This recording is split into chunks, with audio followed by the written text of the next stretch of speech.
Who's the last person there on Skype? Who's that? Oh, it's you, Tandeka. I can't see letter that far, yeah. Thank you very much. I see Mr. Roda is on Skype, yes. Once again, I would like to welcome all of you at this meeting, as also members of the public. There's always one present. The order of business is in front of us. Item number 1 has been dealt with. I've welcomed you all. Councillor Nell. Speaker, can we just ask clarity? We can't see the whole order of business, and there seems to be 2 different agendas possibly for today. The agenda that are in front of us is the agenda that you see in front of you. Right. If we can just scroll down, if you may indulge, please, Speaker. The reason why I ask the question, Speaker, is I think there's uncertainty. This meeting today is a meeting that was ordered by the court, and the order of business should be the first itemized item that should serve today is the election of the mayor. However, it seems that a communication item has now been awarded with an item number, which is absolutely not correct. It is contradictory to the court order that we have. And we would in fact be in contempt of court if we deal with that item as an order of business. It is an item for notification, and as far as we are concerned, the item under discussion is an item that must take its course. If there are disciplinary actions that need to be taken, they need to be followed, whomever it is involved, and that includes all the people mentioned in that forensic report, each and every one of us that is mentioned in that forensic report. And it does include some of the people sitting here today, including yourself, Speaker, unfortunately. So, as far as we are concerned, we do not want to see us venturing into the area where we are contradicting or going against a court order, which was, we are ordered today here to discuss those items. So as far as communications by the Speaker is concerned, it is your full right to communicate, Speaker. We believe that and we agree with that. However, to turn a communication into an order of business is illegal. And I just want to place that at the onset. Thank you, Speaker. Marley?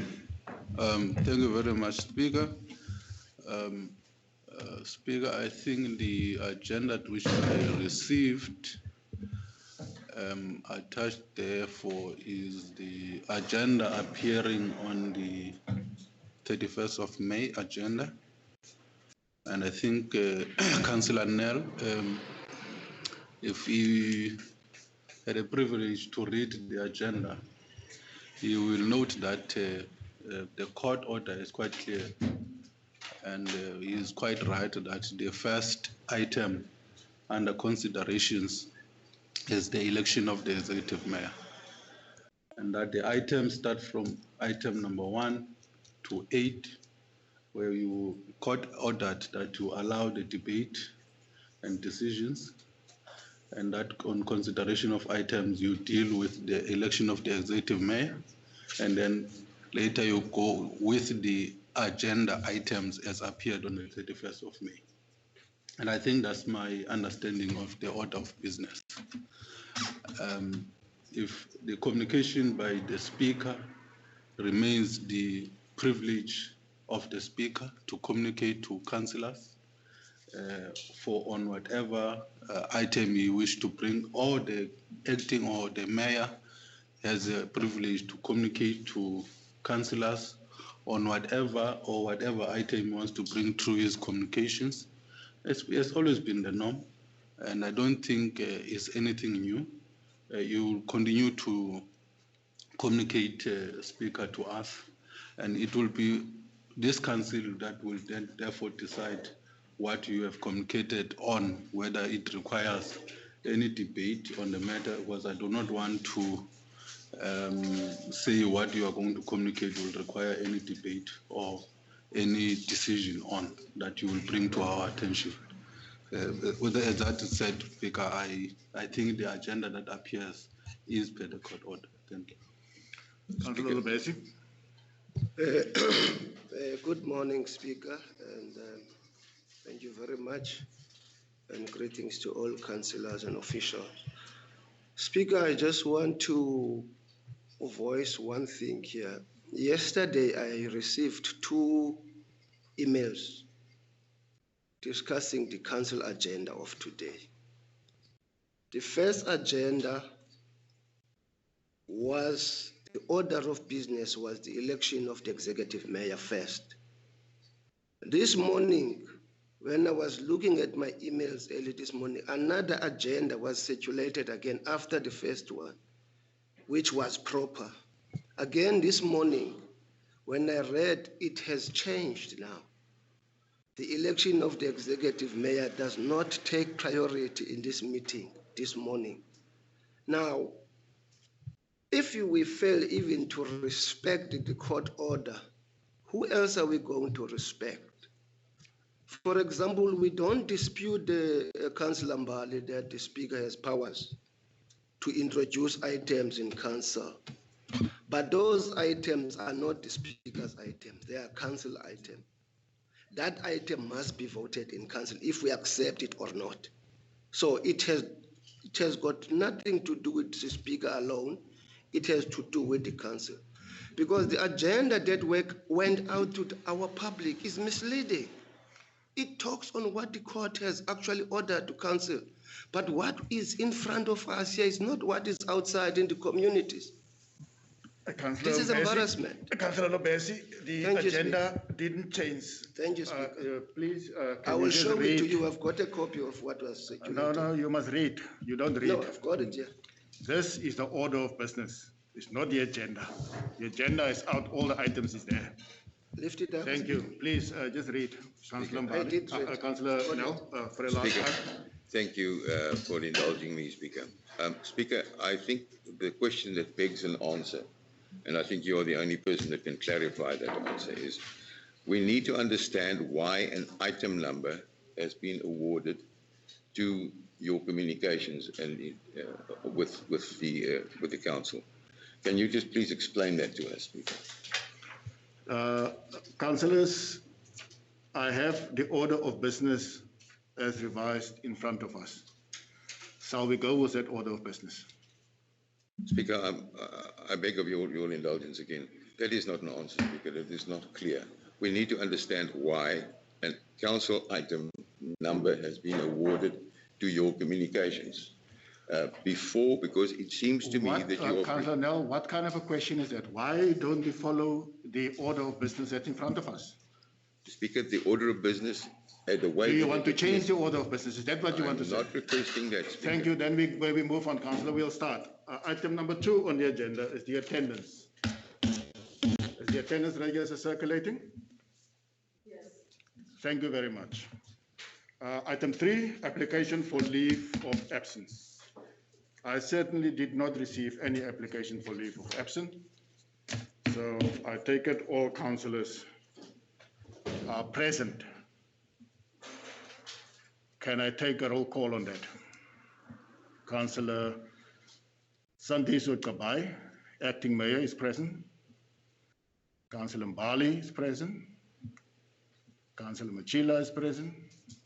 Councillor Sesi is present. Councillor Van Reijnen is present. Councillor Lobesi is present. Councillor Swart is present. Councillor Ndai is present. Councillor Nel is present. Councillor Olivier is present. Councillor Kamkam is present. And Councillor Windvogel is present. So is myself, the speaker. That makes us 13. Is that correct, MM? That's correct, Speaker. Thank you very much. Item number 4, declaration of interest. Disclosure by councillors. Is there any councillor that wants to declare any interest on any item that are on the agenda?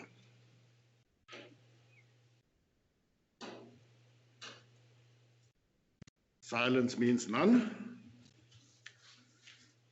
Item 5, confirmation of the minutes of the previous meetings. Have we done the confirmed minutes for the previous council meeting? I think we did. We had so many meetings afterwards that could not sit, and there was no minutes for them yet. Item number 6, statements and communications by the 6.1 Executive Mayor. Acting in this case, Councillor Kabai. Would you like to bring any information under the attention of Council? Yes. Please, the floor is yours. Thank you, Speaker. Good morning, Councillors, the Municipal Manager, Director of Corporate Services, and those who have joined us virtually, together with our support staff at Corporate Services. Speaker, it has been a hard, long month, if not 1.5 months. You will recall that, Speaker, the first meeting that we had on the 16th of April, where ANC councillors and the DA councillors came to these chambers and agreed to vote out Councillor Peter Lobes out of the position that he held then as the executive mayor. And Speaker, let me remind Council that that was not haphazard. There were reasons why we did that as this council. One, to maintain and protect the dignity of this council. Two, to protect the residents and the ratepayers of this town, because we saw that there were monies from the ratepayers that were done or used wrongly, and that was happening in the mayor's office. I will go back, Speaker, just briefly. In 2018, there were investigations that were done, Section 106. And there were cases that were laid against the people who have done wrong, including the executive mayor. And those investigations, Speaker, were done by you. On the other side, I'm going to cite, Speaker, categorically that people who opened cases against Councillor Peter Lobes was the DA. And one of the councillors that opened those cases is Councillor Bill Nell. And we didn't run away from the investigation, Speaker. You processed that. There were emails and letters that we were getting from the province to act upon. You did so, Speaker. I want to remind Council again that you wrote almost 3 letters to the then executive mayor to respond he never responded to all those letters. I can recall the last letter that you wrote to him was on the 6th of April. Coming back, Speaker, why did we took that decision to remove Councillor Lobese together with the DA? It's because of we saw the wrongs that were being done. Fast forwarding, Speaker, we didn't know that really the DA was not really interested on that. They were only interested in acquiring power by hook or crook. The same person that they agreed that they are going to remove, they accepted him. I don't know whether, Speaker, they protected, they said they will protect him based on the charges that are on the table. They formed their unconstitutional, illegal meetings. We ended up going to court. And Speaker, you were very clear about the rules of order, that even if you want a meeting to sit, you must do it in a manner that is accepted in this House. They never did it. Councillor Bill Nell became a mayor out of nowhere, instructing officials, imposing himself as a councillor in administration, writing emails.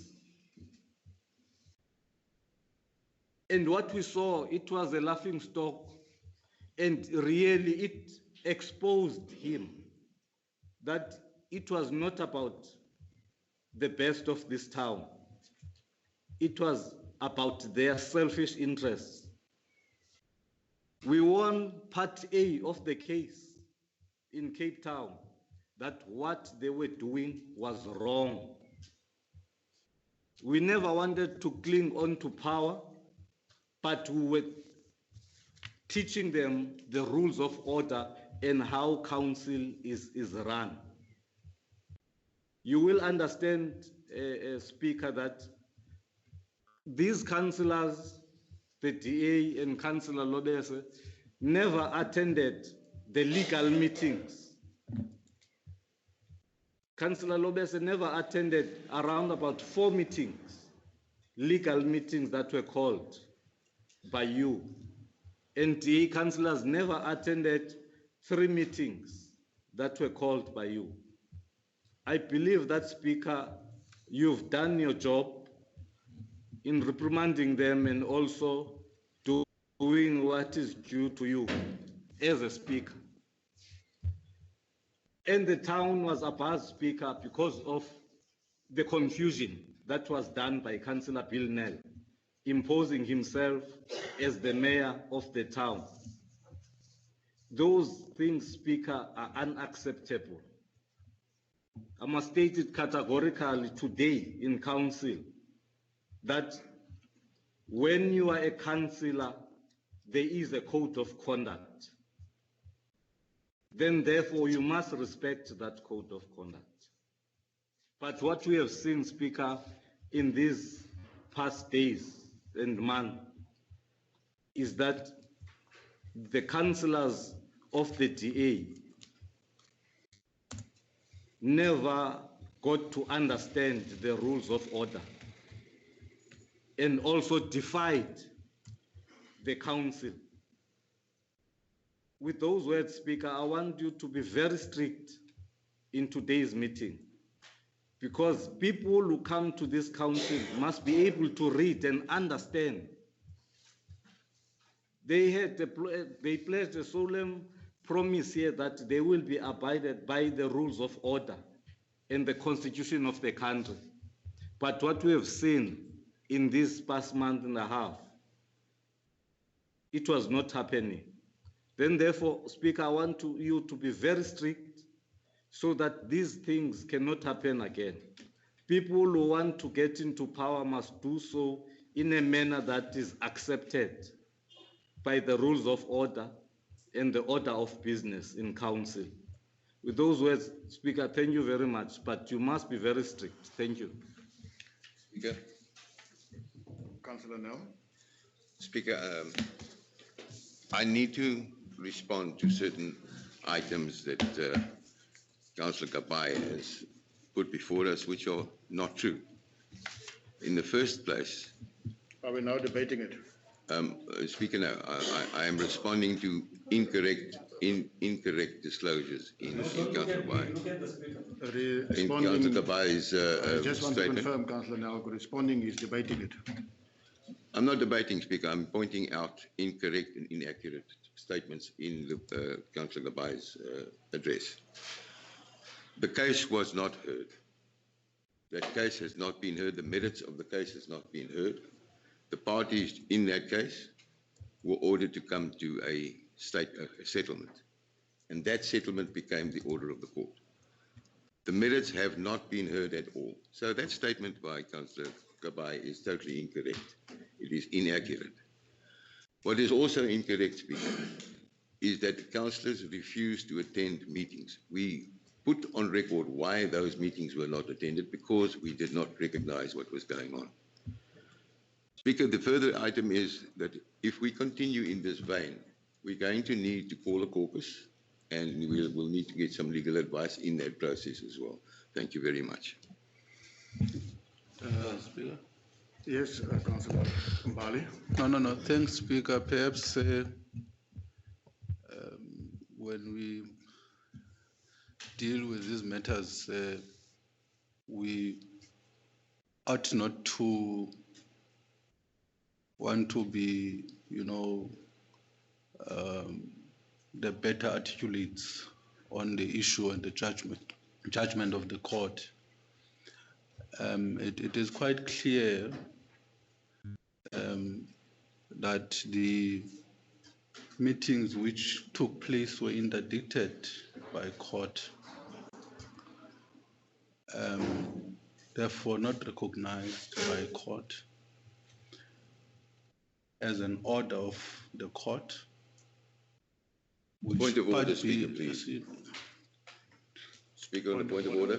See, Councillor Nell, don't be emotional. Allow this. Allow emotions,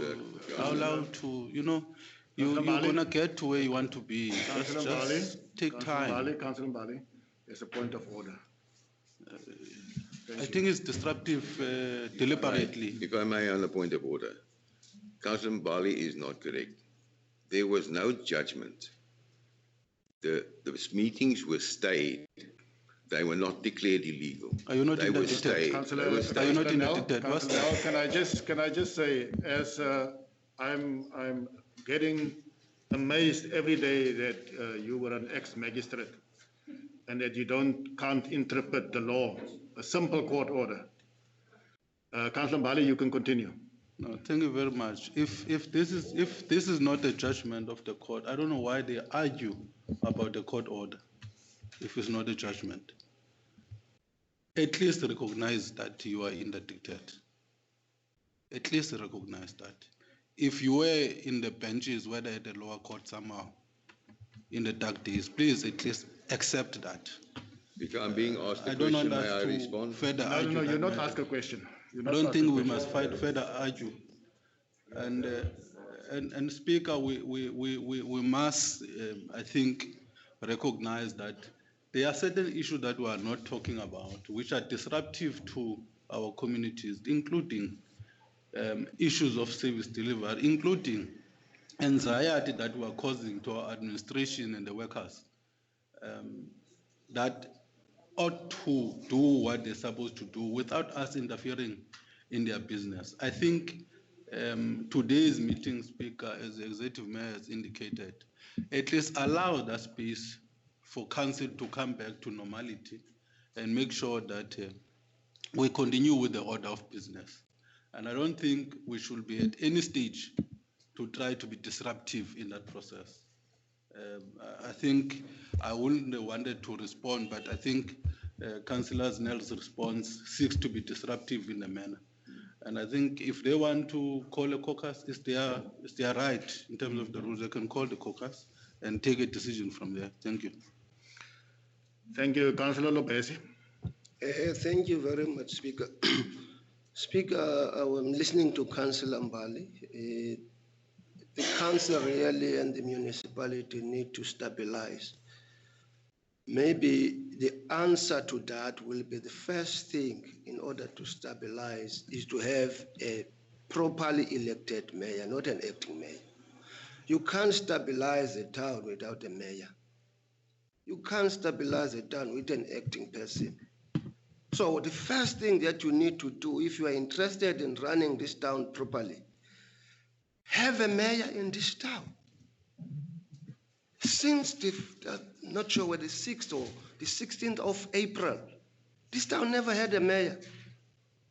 This town has never having an officially elected mayor. I was listening to the acting mayor's speech now. I was thinking that he's going to tell us about what happened in Kolweni and other areas. I was hoping that he's going to talk about the budget and IDP. The man is just talking politics. What about those? What happened in Kolweni? Can you brief us on that, rather?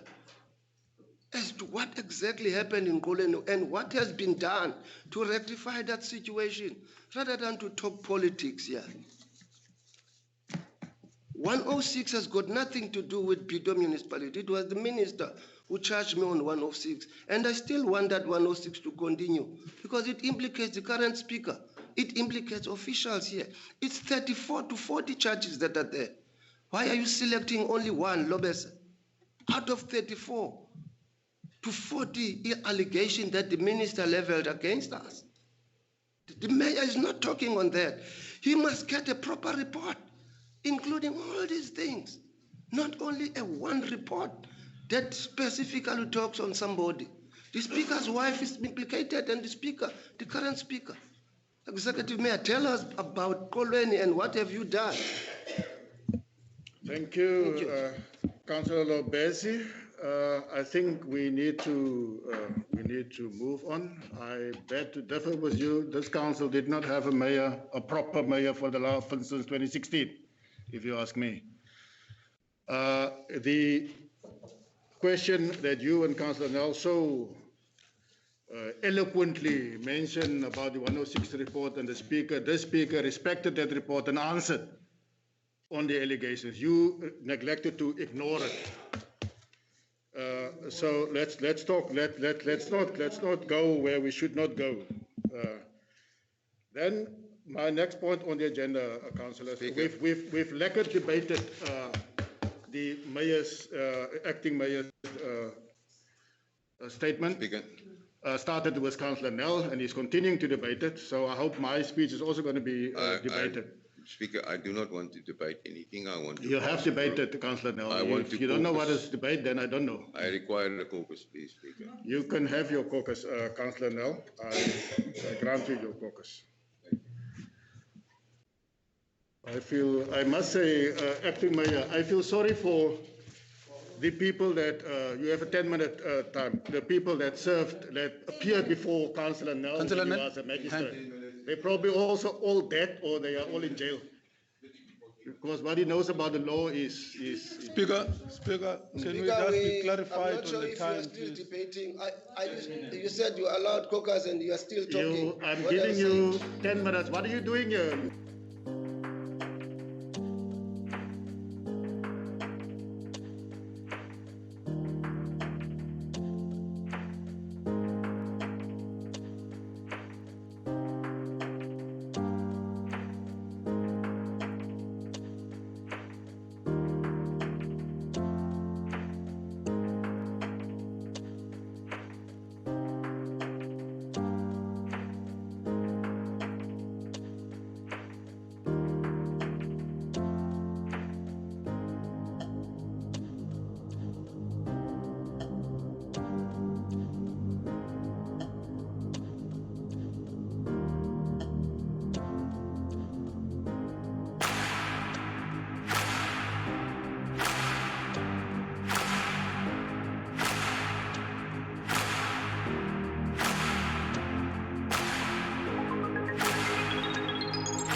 DA caucus is back.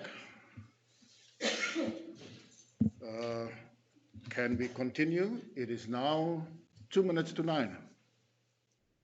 9:58, 2 minutes to 10, sorry. 9:58. Councillor Nell. Thank you for the indulgence, Speaker. Speaker, we think that things have become a bit too argumentative in Council. We think there is an order of business. We will refrain from argumenting. What has happened is a lot of showboating for the sake of the public. I think you've had your day. Fortunately, our public is more intelligent than we grant them all. We will not continue with that. We will not be argumentative. We want to focus only on the order of business. And with that, Speaker, I would like to read into the record, for record's sake, the draft court order. And I read from item 2 on the order. Can you read the whole order, please? Speaker, I think it's not necessary really, Okay, because okay. it pertains to what the order actually has to do with today. The rest is superfluous. So item 2 says, Sorry, subject to Speaker, paragraph on a 3 point to of 5 Councillor below. Mbali, I will read the whole court order. Now, on the point of He's order, selective now. Now, on the point of order, Speaker. Yes, Councillor Mbali. Thank you, Speaker. I think, Speaker, it will be unfair to the proceedings of Council, to what now Councillor Billnell is doing. One, Speaker, we've already argued the issue of the order of business. You did ask if councillors wants to change the order of business. They opted not to. And two, Speaker, we were now on point 6.1. 6.2 of the order of business. Now, I do not understand why we will have to read the order of business again when we've already proceeded with the order of business and we're on 6.2. When the councillors left, they were on argument on 6.2. And I think the item that was before us was 6.2, nothing else, Speaker. And I do not think we should go back to that. Councillor Nell should focus on his 6.2 when he requested for a caucus. He requested caucus on 6.2, nothing else. Thank you, Councillor Mbali. Councillor Nell, you are overruled. Speaker, No, Councillor Nell. You are bullying. No, Speaker, I'm not bullying. No, Let me Speaker. tell you why I'm saying you overruled, Councillor Nell. Speaker. You never listen. You always want to have your own view, your own way. I'm dealing in my communications. If you just wait, I'm dealing with the court order. So I see no reason for you to read it in a section of the court order into us. You said you're not going to debate. I ask you if you are going to debate, you Speaker. debated. So Speaker. now you're saying you are not going to debate anymore. So Right. Speaker, then may I request... you are now officially overruled. I'm going to continue now. May I then just request your indulgence for this, Speaker? If you proceed with item 6, I request that you read the court order into the record first. before we proceed with the rest. Councillor Nell, you've allowed me to proceed with item 6, the whole of item 6. I've asked specifically, Speaker, are we can I, agreeing on the order as it is in front of us? Speaker, can I have And your I've given you all indulgence? opportunity to discuss that, to Speaker. debate it. When it came to the item 6.1, you wanted to debate the speech of the communications of the executive mayor. Now I must get to mine. 6.2. You know there's a certain item that's in there. Now you suddenly don't want to debate anymore. So why should I allow it, that?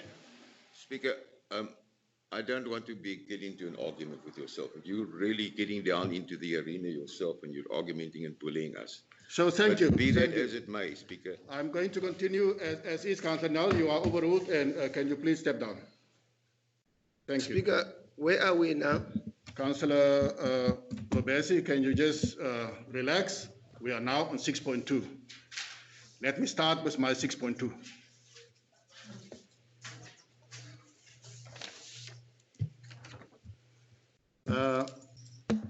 Councillors, we are entering now 6.2. statements and communications by Are the you Speaker. also denying the Chief Whip of the PA the chance to read what you want, Speaker? Just want to confirm on that. The municipal manager has reported to me as Speaker in terms of section 4.1 of the Rules of Order that the following councillors has not attended 3 consecutive council meetings. Councillor Bitou Council missed 4 meetings without any apology or leave of absence. Councillor Willem Nel missed 3 consecutive meetings, including 1 meeting where he walked out of the council meeting, the very first one, without getting permission to walk out. And I will read the section where it deals with that. Councillor Dave Swart missed 3 meetings. Councillor Kamkam missed 3 meetings. Councillor Ndai missed 3 meetings. Councillor Olivier missed 3 meetings. And Councillor Windvogel missed 3 meetings. The meetings in question are the following. The ordinary council meeting of the 29th, which was adjourned to the 4th of May. At that meeting, DA councillors were present. They asked for a caucus. When they came back, they walked out of the meeting. I will read you the section on attendance very soon. The special council meeting convened on the 24th of May did not attend without any apology. Special council meeting convened on the 31st of May, 2021. Did not attend without any apology. As Speaker, I had, in terms of section 5.1 of the Rules of Order, and after receipt of a report of non-attendance from the municipal manager, informed the members concerned in writing of the report and requested written comments from them within 7 days. The first letter I did not get a response on from the members. And that 7 days was yesterday, the 7th of June. I would like to place it on record that the MEC of local government has also been informed of the letters of my communique with the affected councillors. Now, the next thing that needs to happen, councillors, is an attendance committee, of which we don't have one yet. It needs to be established, which will be when we receive the comments of the affected members or their failure to comment from them. That report will go to the attendance committee. And the attendance committee is supposed to be convened by myself, and that committee will debate on the reports or failure of reports from the councillors that missed meetings. And the members will have an opportunity to attend that committee and state their case there, after which the remainder of the procedure will then be conducted in terms of the prescribed of the Rules of Order. That's the first thing that I would like to communicate. Councillor Swart. Thank you, Speaker. I would just like clarity on the meeting of the 4th of May, because if I recall correctly, the 4th of May was the meeting where we had a vote for the mayor, which was split 6-6. And after that meeting, I still had a meeting with the deputy mayor and the municipal manager in the deputy mayor's office. And we were all in attendance in that meeting because there were 6 votes for the one candidate and 6 votes for the other candidate, with Councillor Blabisi absent. Thank you. Thank you, Councillor Kamkam. Thank you, Speaker. Speaker, it's very disappointing, the politics at play here. Number one, we have been marked absent on the 24th of May, 2021. and we've been at the meeting, present at the meeting on the 29th of April, which has been postponed to the 4th of May.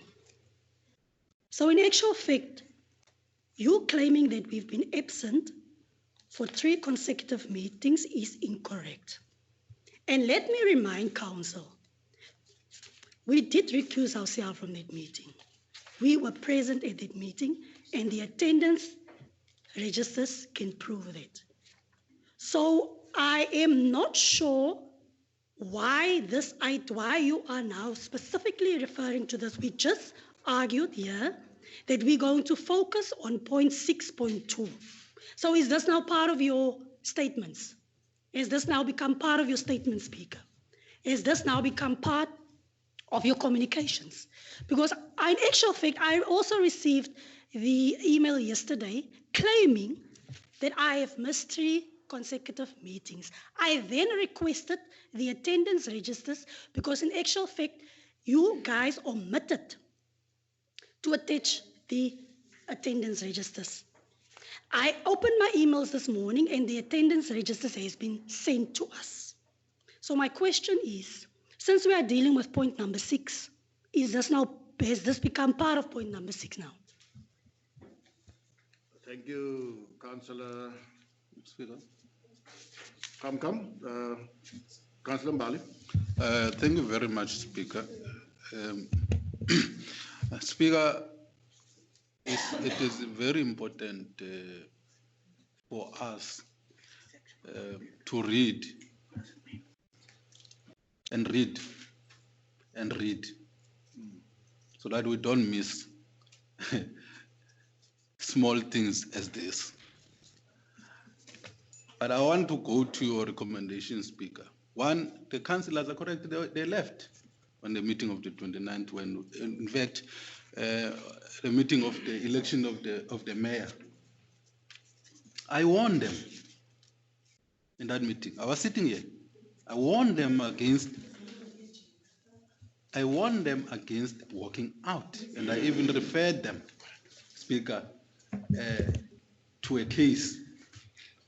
And even if they want to follow that, even the DA and let's deal with point 6.2. I'm dealing with your argument here. Even the Councillor, DA versus Mark Willemse of I Neisner. give you all the fair opportunity to speak.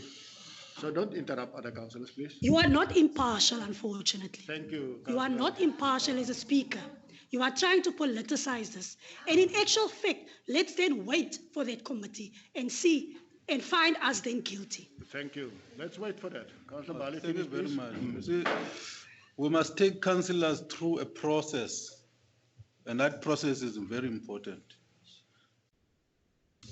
I was saying, just for their sake, they must also look at the DA versus Mark Willemse on issues of walkout. The meeting they've walked out did not sit because they were not here. It's that simple. There is no such thing as excusing yourself in a meeting. There's no such thing. You can't excuse yourself in a meeting, whether you agree with items or you don't. You have 3 options: is to vote against, abstain, or vote for. That's simple. Nothing else. You have no right to walk out of the meeting. Otherwise, you will be in contempt of the code of conduct of councillors. It's that simple. So Speaker, I thought I must raise that issue. 2, Speaker, I think you are quite correct.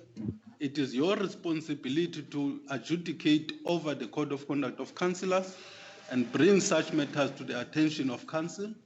And therefore, if they, in your belief, councillors have contravened the code of conduct, we therefore must establish that committee of councillors, and that committee will then adjudicate. These councillors and their arguments will table to that committee, and it will be that committee that will decide after hearing them and report back to council.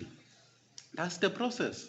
I don't know why it's so difficult. Maybe is it because it's done in Bitou, the same process which is done in George Municipality? How different is it?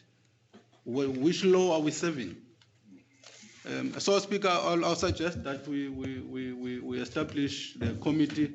If you were to just read how many councillors must be part of that committee, and then we can recommend and get past this thing. Because we've got a whole day of items that we must deal with here, including the election of Councillor Pilner. Thank you, Councillor Mbali. Maybe I should remind councillors, rules of order, Schedule 1. Speaker. No, I'm on the floor, Councillor. I'll give you an opportunity when I'm But ready to Speaker, give you an just opportunity. once be neutral. Just once as a Speaker of Plettenberg Bay. Okay, be I'm going to neutral be. for us. I'm going to be perfectly neutral. No, I'm you're going to not. read. You're not, Speaker. You're not. I keep quiet for the whole morning. You're not, Speaker. Okay, Give us thank a you. chance. Went for The caucus to your powers politicize must- this. don't use your powers against us, Speaker. Thank you you, are totally thank you, wrong. thank you. We're not going to accept that. Thank you. No, man. Thank you. Now, the rules of order is not the Speaker's rules of order, it's all of us rules of order. Schedule 1 says non-attendance means the failure by a member to attend a meeting that a member is required to attend in terms of Section 10 of this bylaw. All council meetings and committee meetings. Be in attendance at the commencement of a meeting, or C, remain in attendance until the end of a meeting. So that is attendance, colleagues. If you don't know, go and read your Speaker. applicable legislation and go and read the rules. Speaker. Councillor Lobesi. Thank you, Speaker. Thank you, Speaker. Speaker, we are very aware of the rules of order. But I think whatever might happen around this meeting, it's a confusion created by you. So you can't play as if you are an angel.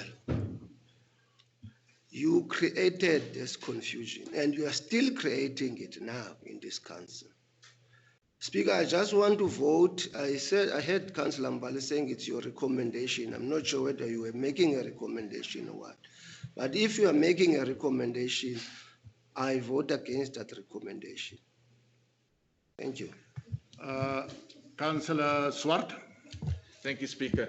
Speaker, I think the key really on whether there's been 3 meetings missed is the meeting of the 4th of May, which is a meeting that took place that councillors were present at.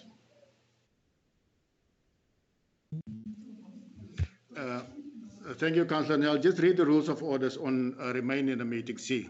Then it will clarify everything. Councillor Ndai. I don't want to repeat myself, Speaker.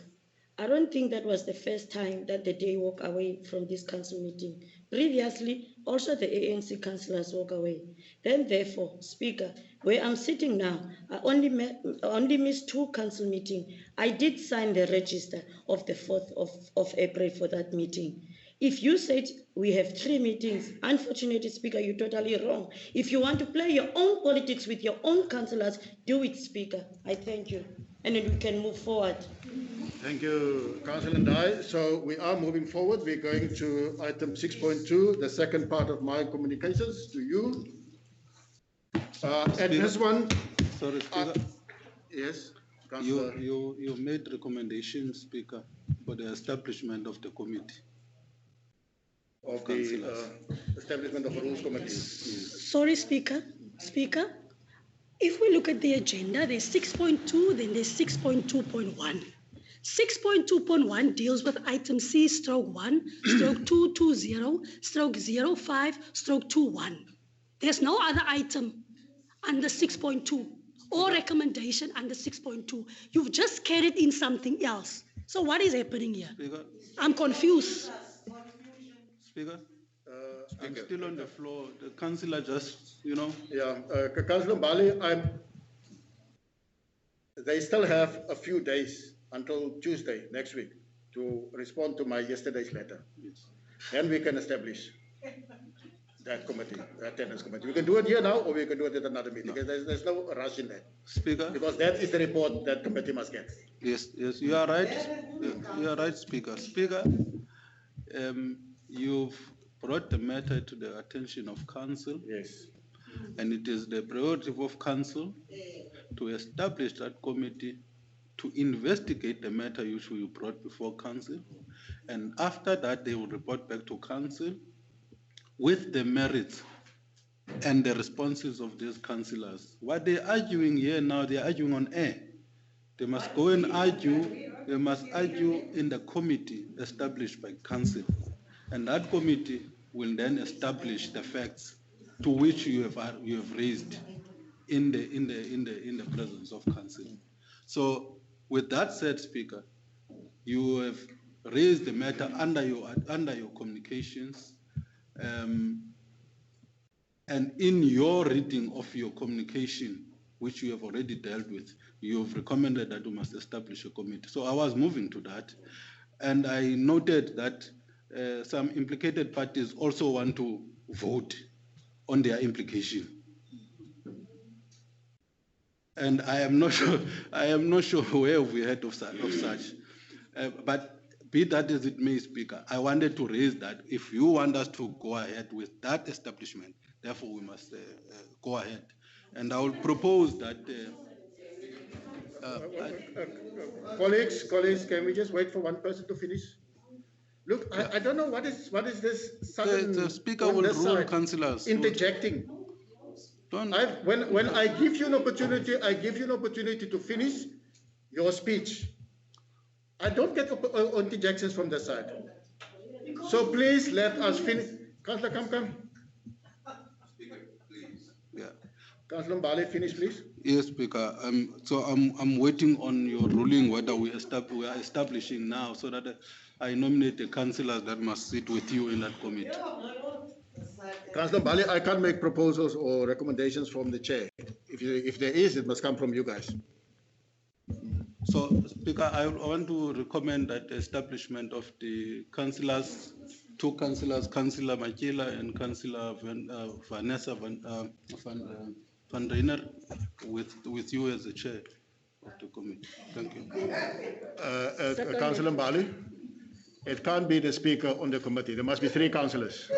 The speaker should not be part of that. Councillor Nel. Speaker, Speaker, this has now devolved into an item on the agenda where we are voting. We are contrary to the court order. I do please ask that we continue with the order of business. This is now in contempt of court. It is officially in contempt of court. Please take note of that, Speaker. We are not going to vote, or should not be voting, on any items before we get to the order of business. So I beg of you, please complete your reading of your item into the record, and let's continue with the business of the day as soon as we can. Thank you, Councillor Nel. Councillor Mbale, don't interject like them.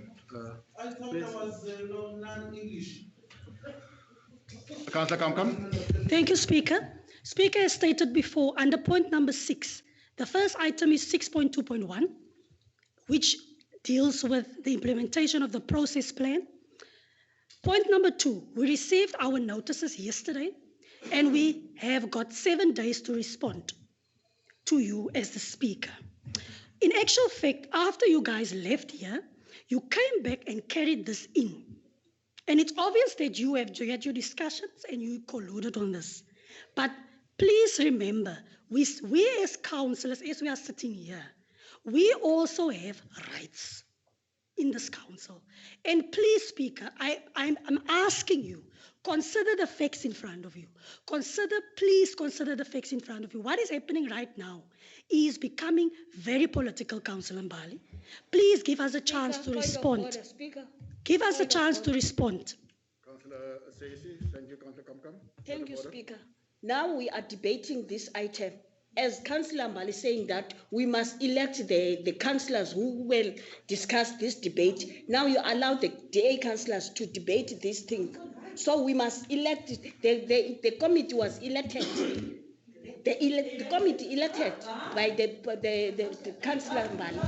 So we must go for that and then investigate the councillors. So we must not argue up. Okay, councillors, I am now going to only allow this item to be read into the records. We'll continue with the next item. Thank you, Speaker. Let's just get some order here. On the next point, item 6.2, I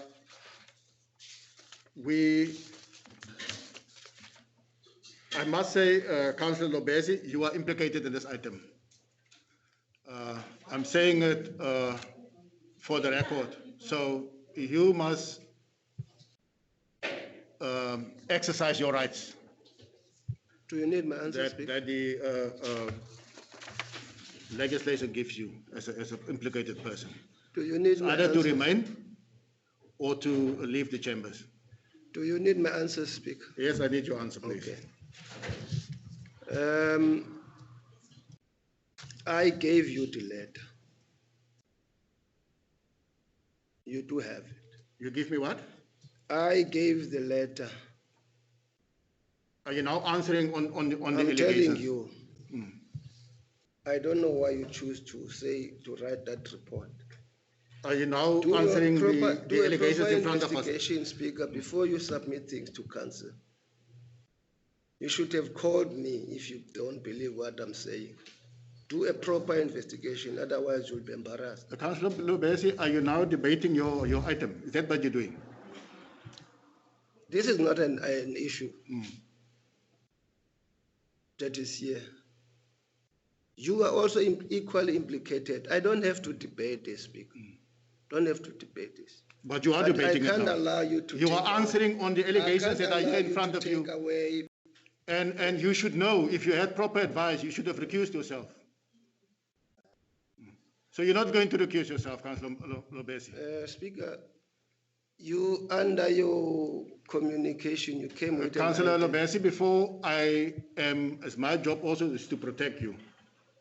So now I'm asking you the question, are you going to recuse yourself or not? I will not, Speaker. Thank you. Let it be clear for the record, on the item implicating Councillor Lobesi, he selected not to recuse himself. Speaker, similarly, I think you need to do the same. You are equally implicated in that report as well as your wife. So I think it's incumbent on you. Councillor Nell, you are such a bad legal advisor to these people. That's why they're all in trouble, because of your advice. Yeah, Speaker, you are We are making not valid debating, Councillor Nell, for your record. We are not debating the 106 report. We are debating the mayor, the ex-mayors, or if there was one, involvement in it. That's the item in front of us. Speaker, if you Can't you read? Can't you see that? I'm asking you. Speaker, So shut up then, Councillor Nell. Sorry for my word. I retract that. Just keep quiet. I retract that. Speaker. Please be quiet. Speaker. Thank you. Yes, Councillor Speaker. Bali. Speaker. Then Councillor Kamkam. I think, Speaker, we ought to make sure that we proceed with matters correctly. And for the indulgence of councillors who might be, for their own reason, whether deliberately or not, misses that this item was already brought to council. And the council has taken a decision in terms of process plan, which was adopted by council, to continuously report to the MEC on the allegations of 106. And part of that, which I see before me, is the allegation involving Councillor Lobes. The section 106, as correctly stated, has variety of reports which has been reported on and brought to the attention of council, and council resolved on.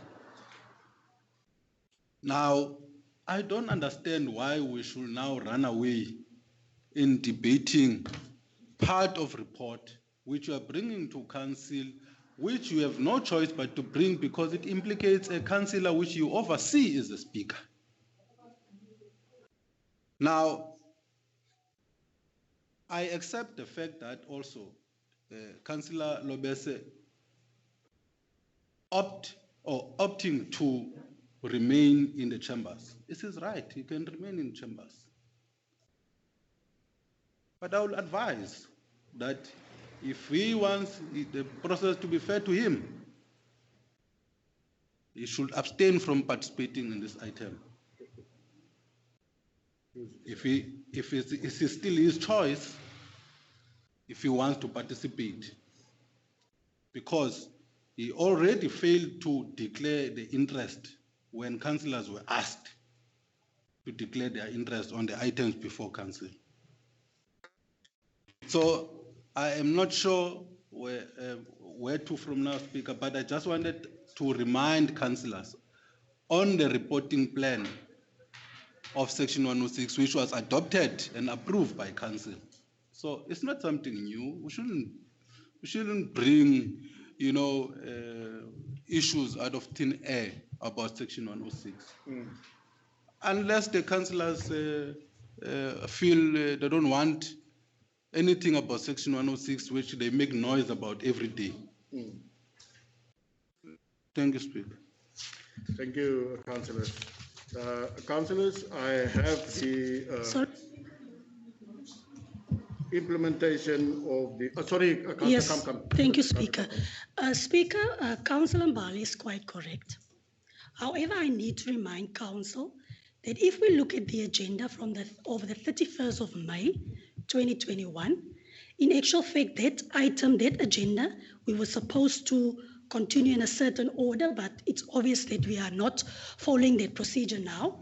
However, if we look at the in-committee item, where item C/1/220/05/21 was supposed to serve the implementation of process plan recommendations on the Section 106 of the Provincial Investigation Report. The whole recommendations of the Section 106 report was supposed to be served in committee.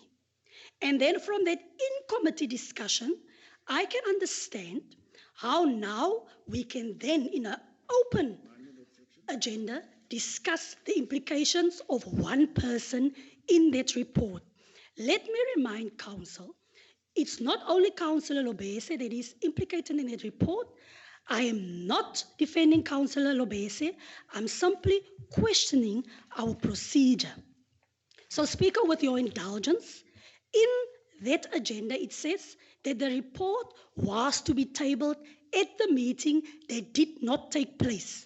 So we, in actual fact, did not see that implementation report with recommendations, because the last time that report served at council, it was referred to attorneys. Ne?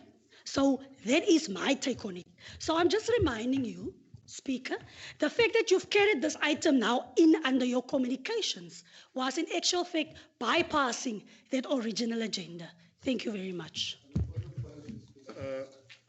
On a point of correction. I was going to do it, but you're welcome to do that, Councillor. You see, Speaker, when we don't read, or we read to our own satisfaction, these are the kind of comments we're going to make. Council adopted an action plan on Section 106, and that action plan involved in getting the attorneys to process the plan and report back to MEC and to council. And that's the process. And this report is coming from those legal representatives, which were appointed based on that process plan. So it's nothing new, councillors. It's nothing new. But Speaker, I'd really not to bother and waste your time. I wish to go with your recommendations, Speaker. Thank you. Thank you, Councillor Mbali. Is there a second? Seconded, Mr. Speaker. Thank you very much. Item carried. Speaker. The item is closed. Councillor, I we're want to moving talk on to about the the next item. item. Speaker. Are you taking us back, Councillor, now? Speaker, you have just gone through an order of business in contravention of the court order. You have voted, you've done the first order of business, which precedes the order of business we are here for today. I remind you of that. We are contravening the court order. This was an item. You dealt with it as an item. And I am saying to you, Speaker, that you are in contempt of court. Okay. Councillor Nel, can I also say to you, this report I received in the beginning of this month. Speaker, I seek legal advice on it. The legal advice is to deal with it the way I dealt with it. Speaker, So I just want to put that on order as well. Speaker, Councillor Lobesi, I'm going to not give you an opportunity to talk on this. Thank you. Our next item Speaker, is... just one more question, please. There's no more questions, Councillor. Speaker, you undertook to this House that you would read the order of the court into Next the item record. You did is not item do 7, that. Councillor Nel. Can you please stand down? Thank you. Next item is item 7, and item 7 is presentations. Councillor, I'm going to ask you as well to stand down, please. For your indulgence, Speaker. No, please, I'm not going to indulge you, acting mayor. Let's deal with the agenda. Otherwise, we're going around in circles. Next item is item 8. Item 8 is items for information which were dealt with by the executive mayor in terms of delegated authority. Can I get a proposer and a seconder to get that out of our way? Not for debate. Thank you. Looks like it's done. That's a proposer, Councillor Mbali. Is there a seconder? Seconded, Mr. Speaker. Councillor Sayesi. Next item is item 9. Item 9 is urgent matters submitted by the municipal manager. If I could just find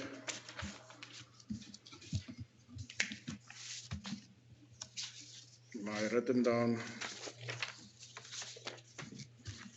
order of business. Item 9, urgent matters submitted by the municipal manager.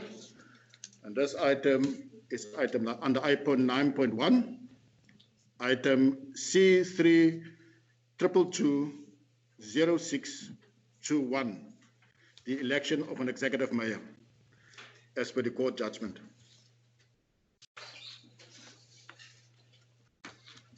Can we get the process rolling?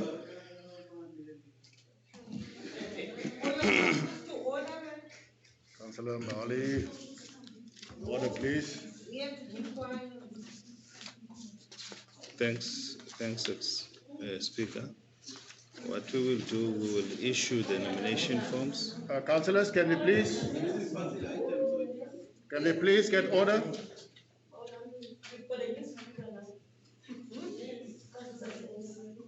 She's just trying to get her colleagues that are out of order in order. Yes. Can we continue, please? Councillor Nel can't wait for this item. I'm sure he didn't sleep the last couple of days. Amen? Yes, please, continue. Thanks, Speaker. Speaker, the process that we're going to follow the process as per Schedule 3 of the Municipal Systems Act, which deals with the election of the executive mayor. I will direct council to Article 8. Since we had a meeting and it was the same vote, now we will repeat the same process that we have done in the previous meeting, which was held on the 4th of May. We will issue the nomination forms, we will issue the ballot papers, we will issue the ballot boxes here, and then we will record the results, and then we'll hand over to you to announce the results. Thank you. So if I can, with the administration, be given 2 to 3 minutes to write as such. Yes, please.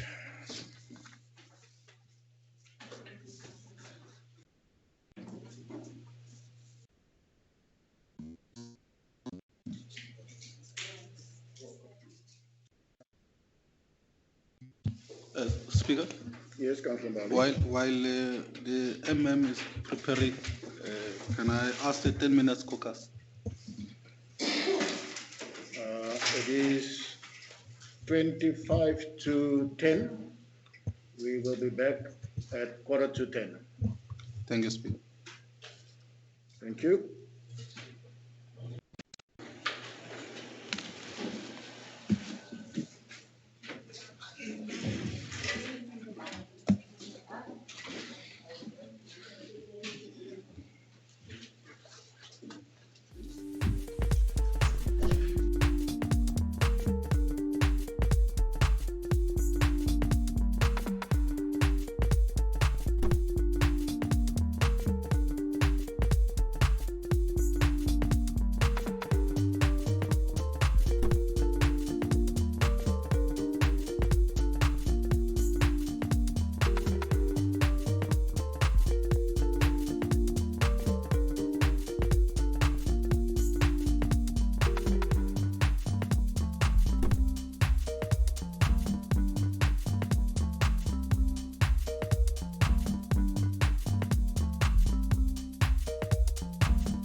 Bali, you asked for a 10-minute caucus. The 10 minutes is past. It is 1:45. I indicated to all councillors that we will reconvene at 1:45.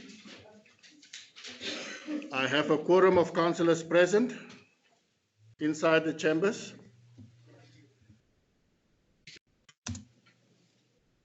Can we continue, please, MM? Can we close the door? Yes, please. Thank you, Speaker. Close the door, please. Speaker? No, on my return on the request of caucus. Okay. No, Speaker, I requested the caucus, therefore I needed to report back to you that we have come back. And just to give notice to council on the item 6.2.1,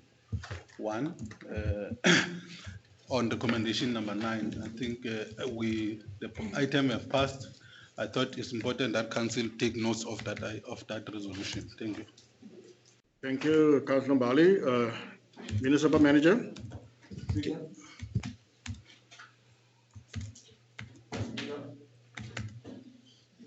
Yes, Acting Mayor. Thanks, Speaker. Speaker, on that note also, recommendation number 9 stipulates that Councillor Peter Lobeso cannot take part in these elections. Thank you very much. Thank you, Acting Mayor. Can you confirm?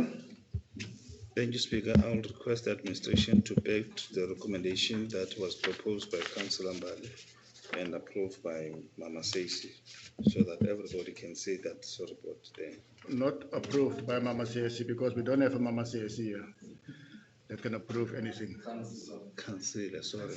It's just a respect.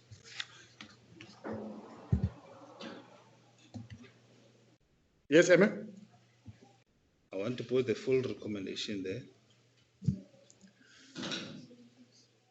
Decision, you mean? Yes, decision. I must correct these lawyers the whole day today.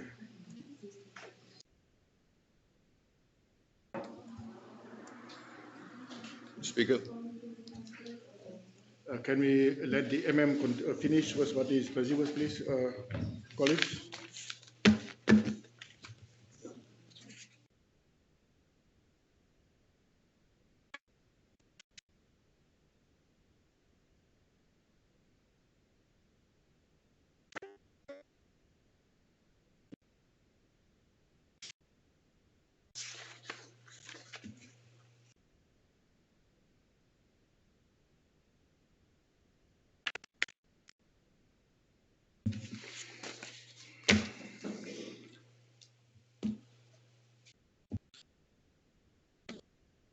I don't know, Speaker, do you want me to read for record? Yes, please. Line by line?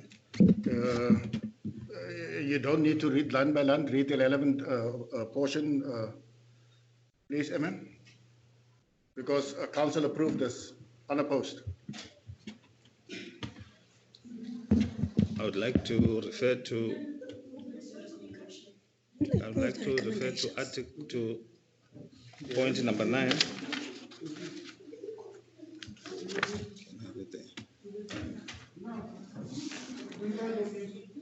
Okay, you want this? Colleagues, can we just give the an opportunity? He keeps stopping because you are arguing amongst yourself. Speaker, I would like to refer Council to Article 13 of Schedule 1. In particular, bullet number 2, which says the duty of the chairperson of the Municipal Council. If the chairperson of the Municipal Council, on a reasonable suspicion, is of the opinion that the provision of this code has been breached, the chairperson must authorize investigation and the facts of the circumstances of the alleged breach, which you have done. Moving straight to Article 2, a report in terms of this is sub-item 1, C, which is the report that is in front of Council, is open to the public. So, on that note, Chair. Just confirmation from the Act, Councillor Kamkam, it's open to the public, it should not be in committee.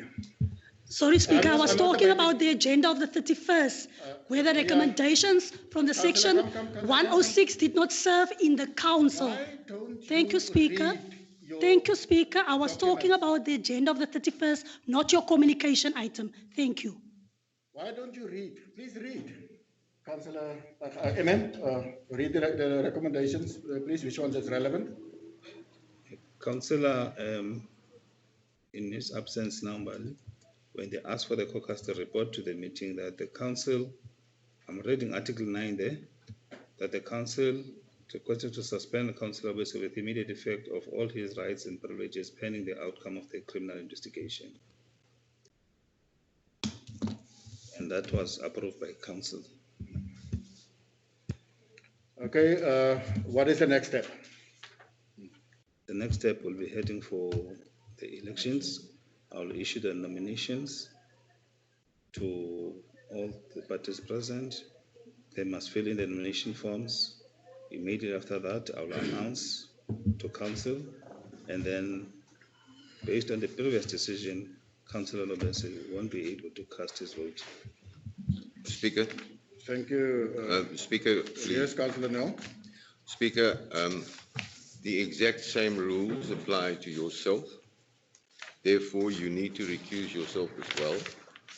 Precisely the same rules, you are implicated, as well as your wife is implicated in that report, as well as some of the councillors in this chamber.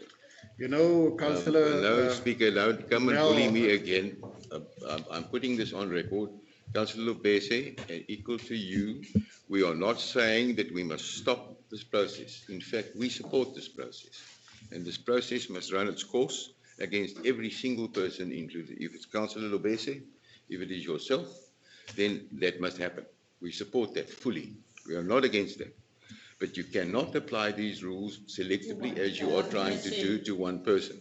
You are implicated very clearly Thank in you. a number of position places in that. Speaker, So we need Thank you, to Councillor recuse Nell. yourself right now. I really, Speaker. Councillor, point of order. Speaker, Speaker, I think you must talk facts here, because on the recommendation, we don't see any other councillor's name there. It's Speaker, only Councillor Bitou Municipality. Speaker, Thank you. Speaker. Councillor Bessie.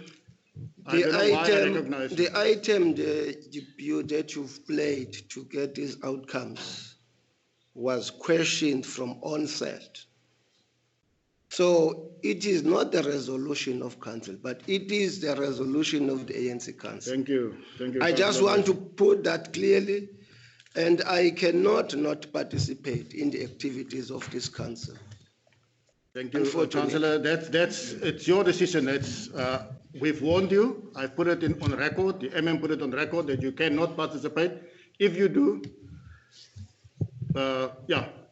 you've been informed. I will participate, Speaker. You've been informed. I will participate. Thank you. Colleagues, I'm going to do something that I normally don't do, but I have to do this. And I'm going to say it to the apartheid magistrate, which is Councillor Nell. And I'm saying it again, Councillor Nell, that you keep, when you're mentioning me, you're bringing in my wife. You even put in your court papers that the Speaker's wife sent out the notice, instead of saying the MM's office, which sent out notices, or the manager administration. Don't be petty, Councillor Nell. You are petty, and you should be disgusted of yourself. I was expecting any other councillor, be it ANC or DA, to correct you, but now I'm doing it because you're wrong. Don't be petty. Speaker, And I we're hear standing you. down, we're going over to the Speaker, voting. Finish and clear. Speaker, There's no your more talking about it. communication is not an item. Speaker, You I'm can't not say your arguing anything communication is an anymore, item. councillors. please, We are voting we now. If you need don't the want to take part in the in-committee voting. item, the recommendations on the whole section 106 report, the in-committee item that has not served yet before council. We need that to be served before we take this decision. Thank you very much. Thank you. Can we move on? Please, can we move on to the voting, please? Yes, Speaker, let's move to the voting, because I'm happy that the chief whip know exactly what they're supposed to do. Thank you. Thank you. Can we move on to voting, please? Yes, Speaker. Yes, Speaker. Just want to bring to your attention, we are now on the item of the election of the Executive Mayor. We've been on the item of election of Executive Mayor already. All we wanted to bring to your attention is the resolution taken anonymously by council on the privileges of Councillor Lobese. And therefore, we expect that, Speaker. Thank you very much. Speaker, may I just add? No, you may not add anything, Councillor. I just want to thank you, Speaker. I just want to thank you for placing on record what you did. You are not adding anything, Councillor Nell. Thank you. And that will not be on record, by the way. I didn't give you an opportunity. Let's vote. Let's vote. That's what you're here for. Let's vote.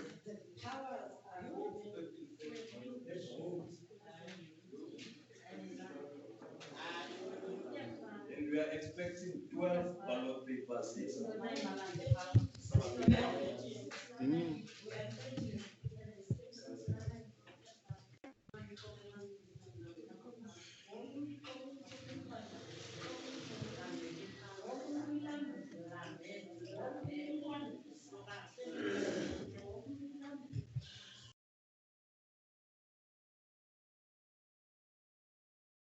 Be disrupted by the person who is not a councillor here, please. Who is that? Please, Speaker. he's disrupting the meeting. Is that who is disrupting, Councillor?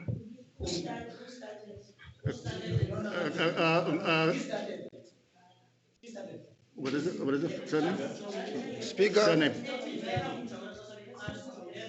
Ms. Bisakwe, can you please leave the chambers?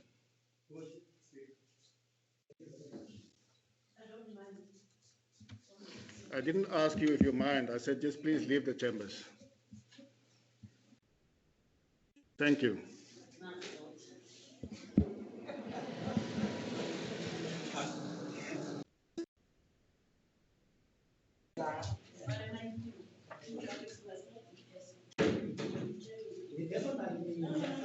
I'm not talking with you. Leave my name alone. Yeah, continue. I'm telling you, I am not going to. Councillor Machila. Councillor Machila. Councillor Machila. What are you going to do? What, Speaker? Councillor Machila. What is trying to say now? Anything happened to ANC, Councillor Machila, MM, just out of my way, please, I can't see him. Councillor Machila, ANC has disciplined councillors. Don't let us down, please. Sorry, Sisi. Thank you. Speaker. Okay, MM, please continue with additional ballot papers. Speaker, true to you, Speaker. What he says in isiXhosa, he was threatening me. If anything happened to me, Speaker, in record, I'll point fingers on him. It's not on record, Councillor. You had a debate amongst yourself. You sorted out yourself. But I'm telling you, Speaker. I am telling you, Speaker. Speaker. I'm telling you. Speaker. Speaker. Can you please dish out the ballot papers? Speaker. Yeah, the nomination forms. Dish it out. Speaker. No, she must threaten me, Speaker. You're not going to allow me to threaten you in this council chamber. Speaker. Thank you. Speaker. Please, let's finish the nomination process. Councillor Lobese, I ignore you now. Nothing's going to happen to me, my dear. Speaker, can I talk? Speaker, can I talk? No, you can't talk. Councillor, we are now in the process of nominations. No, I want to. For the executive mayor. I want to raise something, Speaker. No, I'm not allowing you to raise, Councillor. We are on a point of nominating. You don't need to talk on nominating. You had your chance for a caucus on the nomination process. That is what we're dealing with now.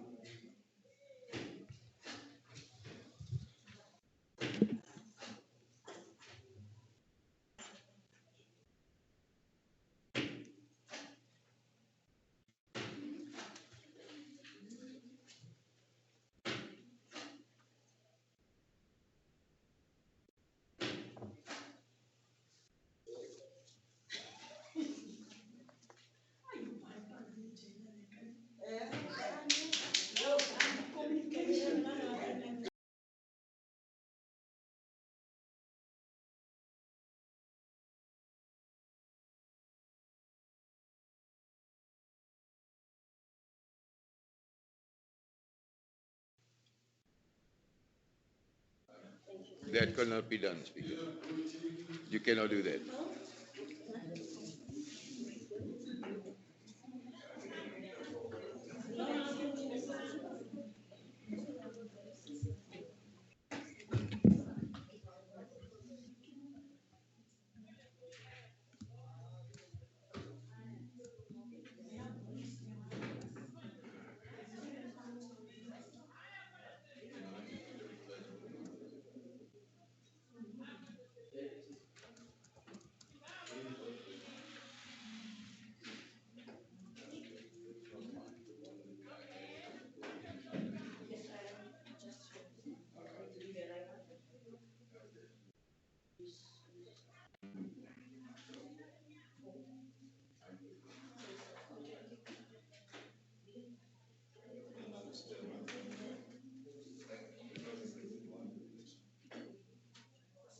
What is the story now?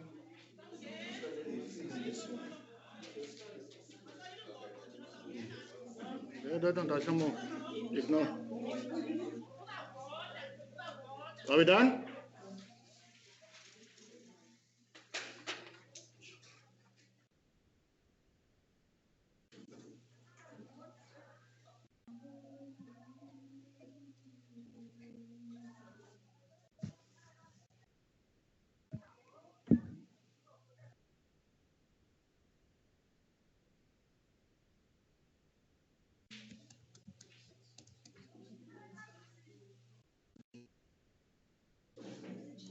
Amen. On the second thought, maybe you should give certain ballot papers. We take them to court. Otherwise, we are the wrong ones and they take us to court. Let them demand it. Okay.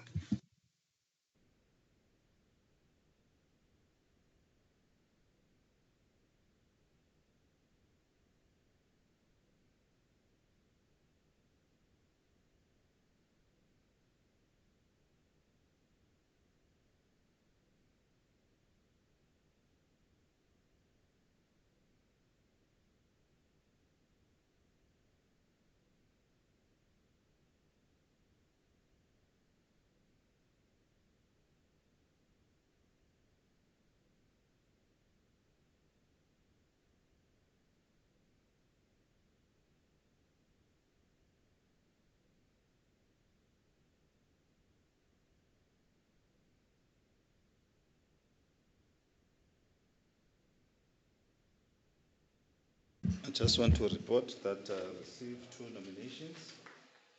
One nomination, Councillor Bill Nell, and the other one, Councillor Sandy Sokabai.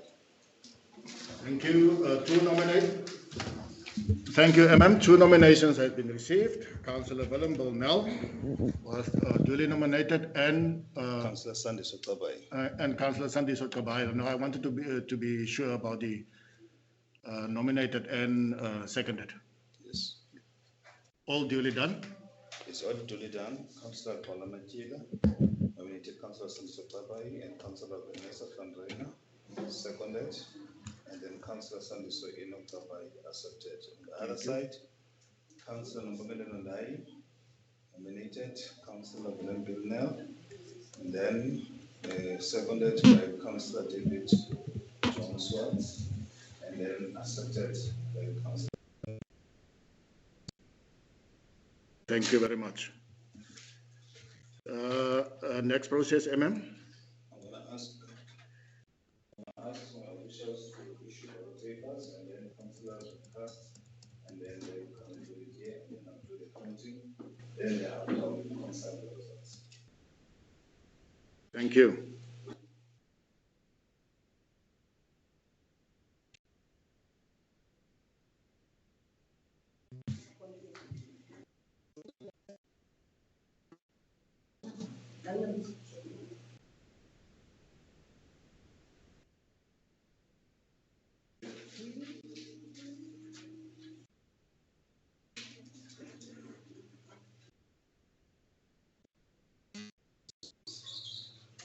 Yeah, thank you.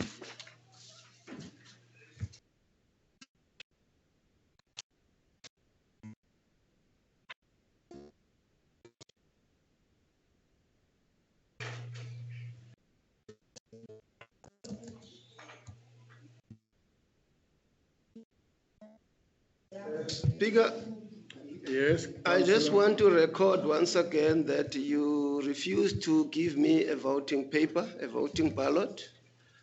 I will record my vote verbally. I will give it to Councillor Bill Nell because your actions today were illegal and were biased.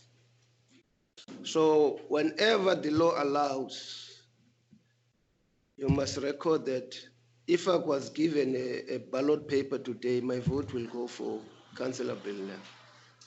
Thank you.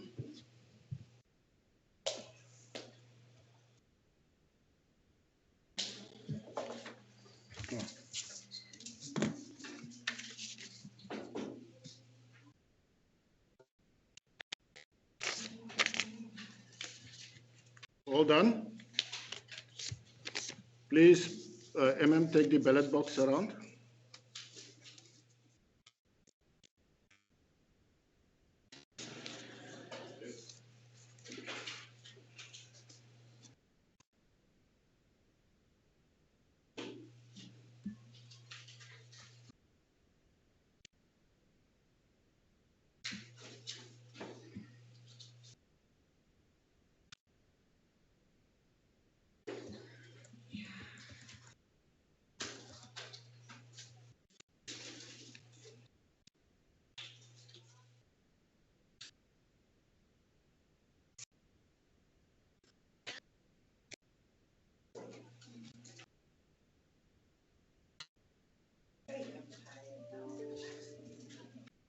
We haven't even started with the agenda yet.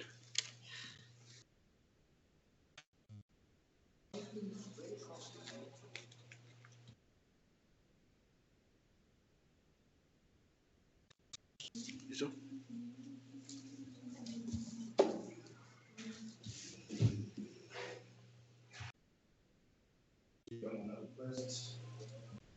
The nominators to come closer to me. thank you. Not too close.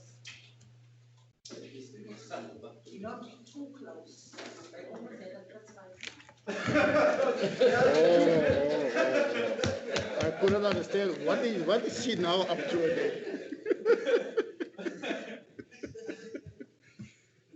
You guys, you can make a joke. This is not a joke. I'm telling you, Councillor Olivier, please, this is not a joke what he says to me. I'm telling you guys. Councillors? I'm telling you.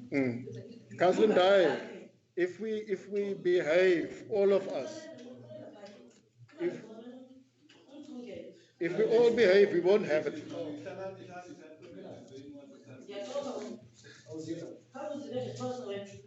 Thank you. MM, continue.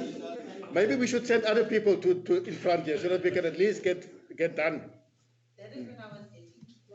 You were very wise.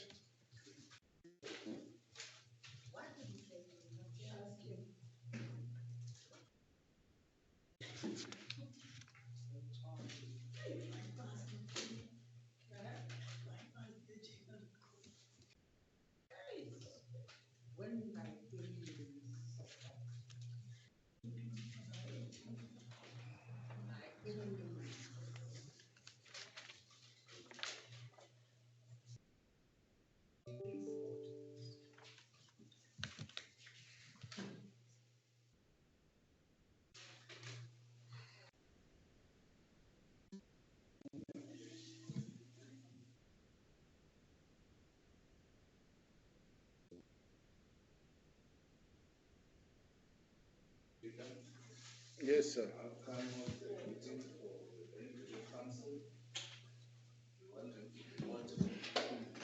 The outcome of the elections for the benefit of councils remain as 6-6. So it's the same vote. So the same similar procedure that we followed the first time, we'll have to repeat it again. Sorry, Speaker, can I ask Can for the Councillor Mali? procedural fairness that the MM read the name of the candidate and the numbers received by a candidate, followed by the next candidate.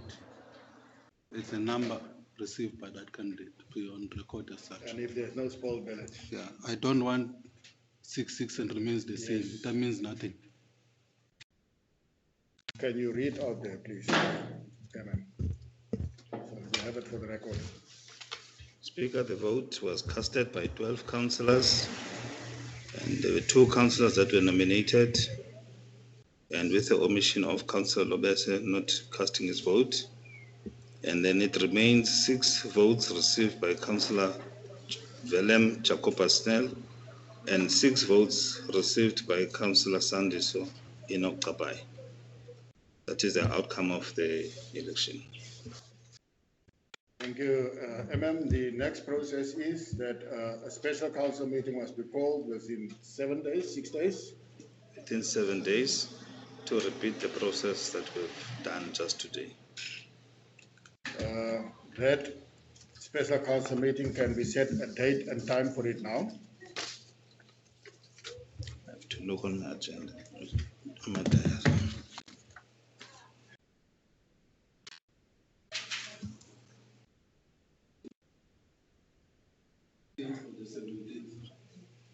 The 17th of June. 17th of June, Thursday, the 17th of June, councillors, at 9 o'clock. 9 o'clock, we will have a special council meeting and follow the process as prescribed by the Act and the rules of order on the election of a executive mayor. Thank you. Item concluded. Next item is item 10. As items for noting of outstanding partially implemented council resolutions. The item is, I take it, circulated. I've seen it somewhere. Oh, the agenda is very thick this month. Those of you that read it will know there's over 1,000 pages. Item is serving.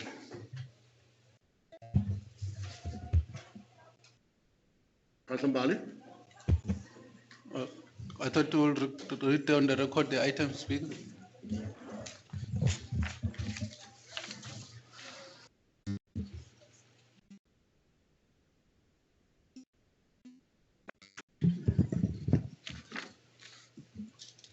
Just, we must not get confused with item 11, consideration of reports, non-delegated matters. Can we get the item, is that the item on that deals with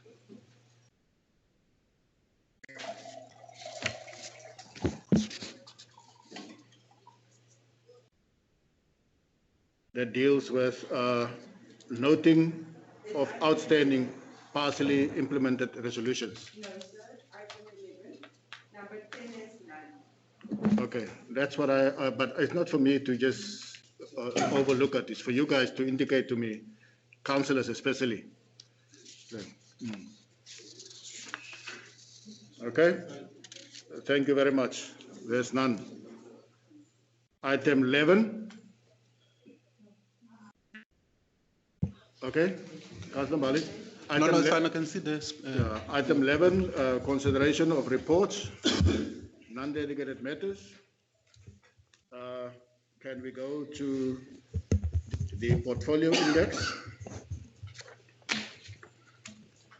Under the portfolio index, we deal with section 1 first, the office of the municipal manager.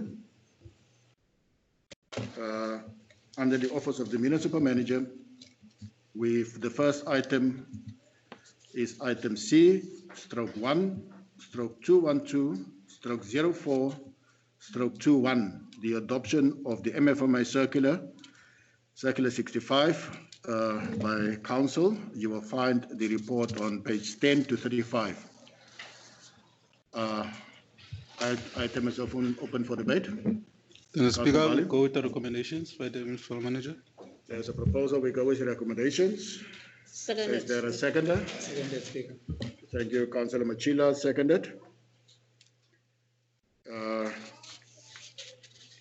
next item then, item carried. Next item is item C, stroke 1, stroke 213, stroke 04, stroke 21. the action plan for the 2020-2021 third quarter on the implementation of recommendations made by MPAC. You will find the report on page 36 to 44. Item is serving. Councillor Bali. Thanks, Speaker. I take note of the recommendations on the recommendation by the MPAC Chair. Thank you. Thank you, Councillor Bali.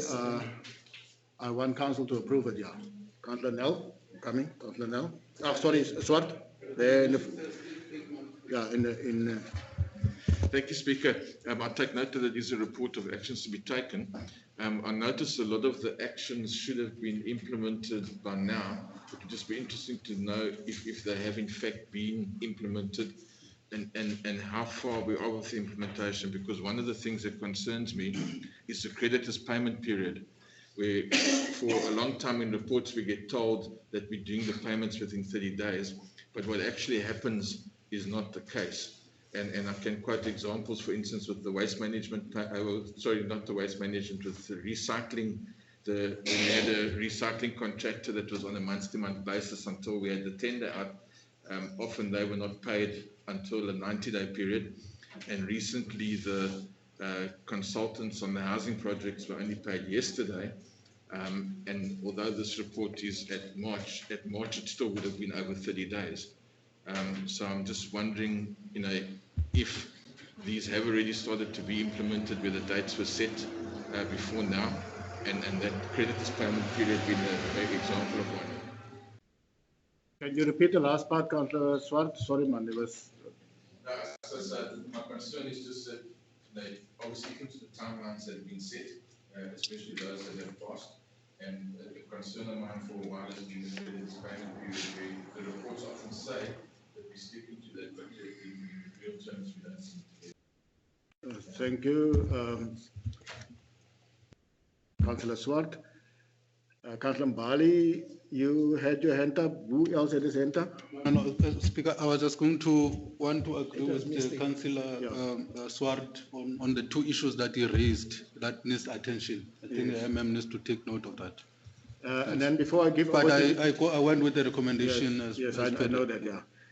Just before the MM respond, I just find the heading of the report very strange. I know Council didn't give MPAC chairperson authority to make recommendations as a committee. Why doesn't it say recommendations made by MPAC or APAC? Oh, sorry. My apology is the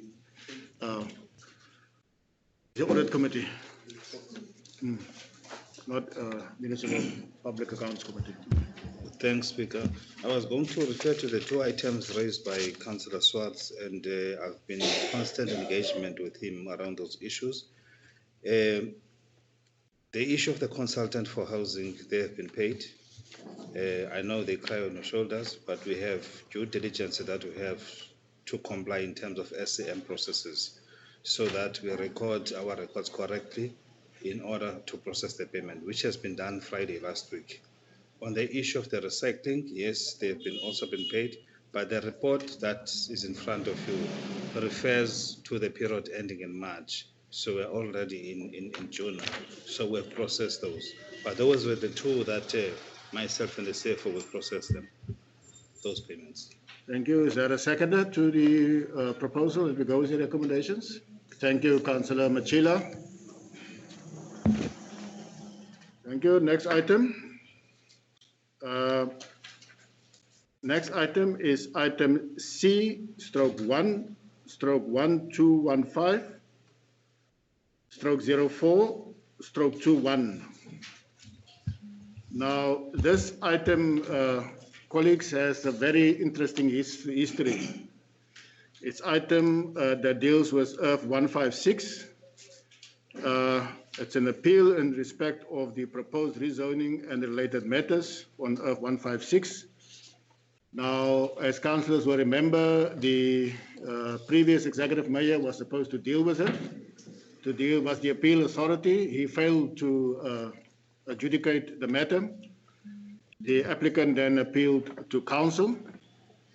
And as soon as the applicant found out that the previous executive mayor has been removed, he withdrew the item from council as the appeal authority and sent it back to the executive mayor, the acting executive mayor, for him to adjudicate on it. And I know I've seen somewhere an email to me where I was copied into the executive mayor. I'm not sure if the executive mayor would like to deal with, to talk on this item, but no, maybe I should do this which is the correct procedure. I have, after the item was withdrawn from council, requested the to withdraw this item from council. So this item is technically not on council agenda. It's here because it happened after the order of business or the agenda was compiled. So technically this item should not be discussed here because it's not on the agenda. Is that correct? That's correct, Speaker. Okay, so can we leave it at that? No, the item is with the acting executive mayor. No, yes, unfortunately, that's the process that we have. If you just differ with that, Councillor Bali, give me reasons why you differ with that. Speaker, we take no. Councillor Bali, please. Okay, Councillor Nell is disturbing me. Keep on calling on you. Maybe I'm out of order. Your mic. It will be off if there's 2 other microphones or 3 other microphones on. Councillor Nell. Councillor Bali. Speaker. No. Councillor Bali, please, I'm the chairperson here. Yeah. I was assisting him technically to get his mic read. I didn't say he must talk. Please, I don't have that privilege. Can you address me, please? I don't have that privilege.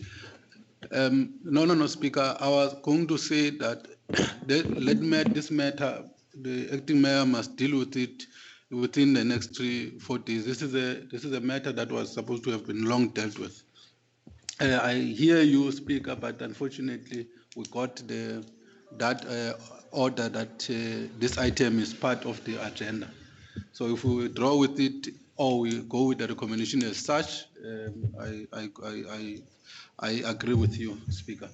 But I thought it's important that we not be told that we are conduct of court because it was part of the court order.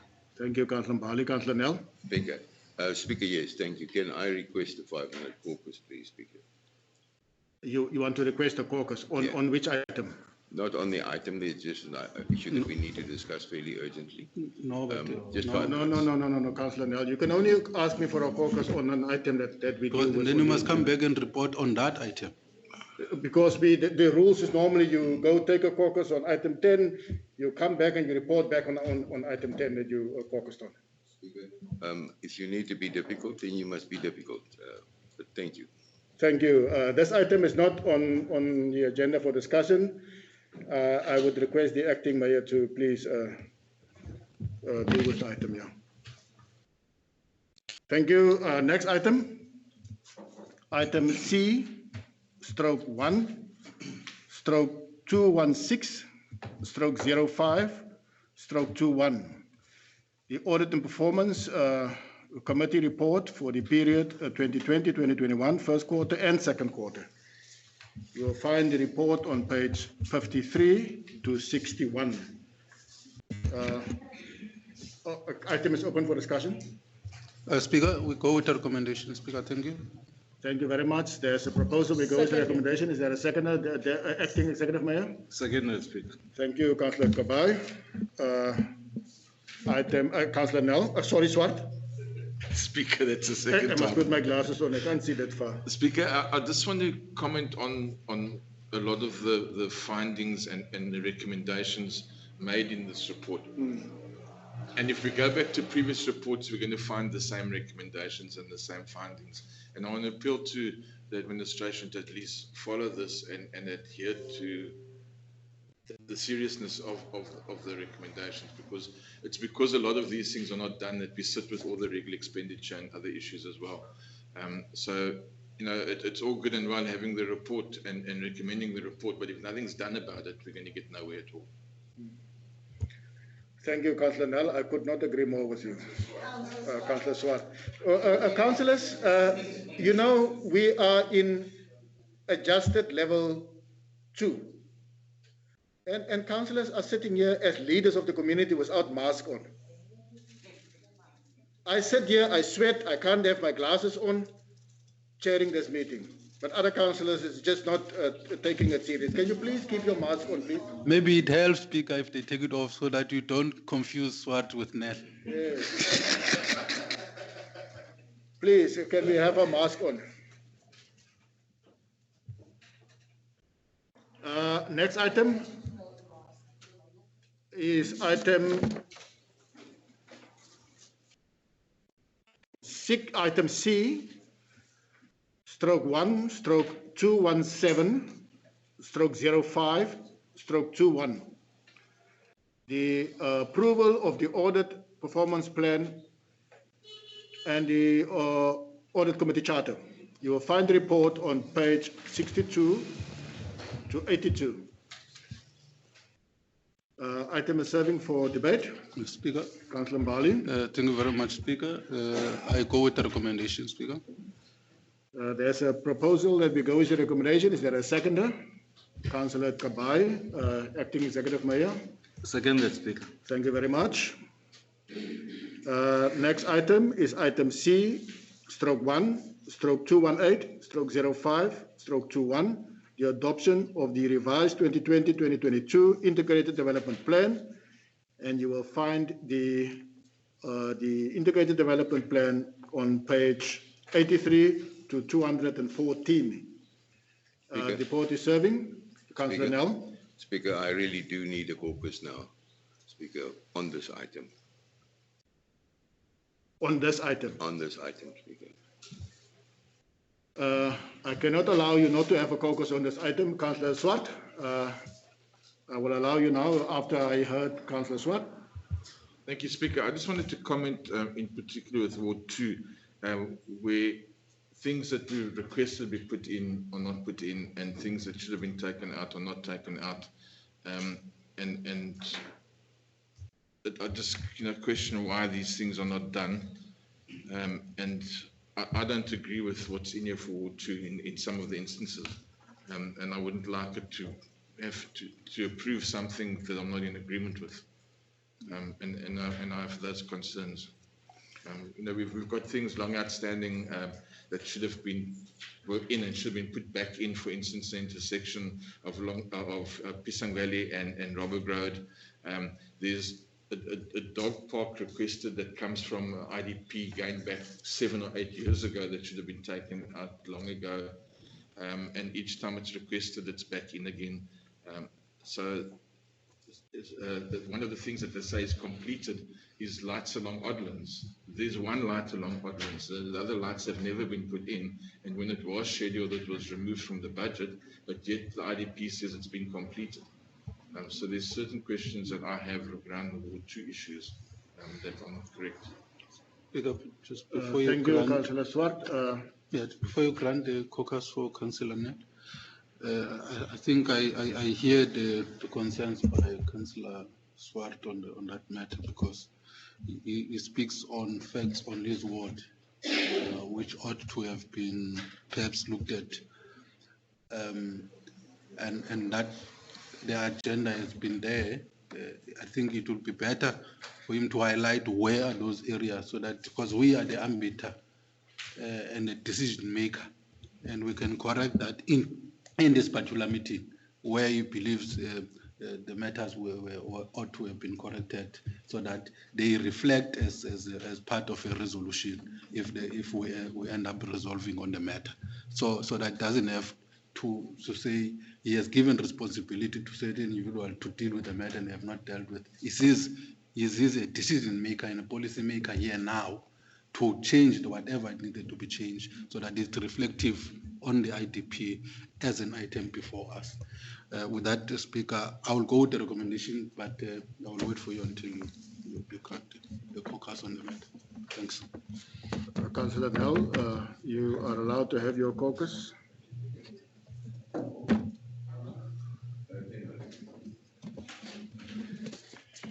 10 minutes. It is now 11:31.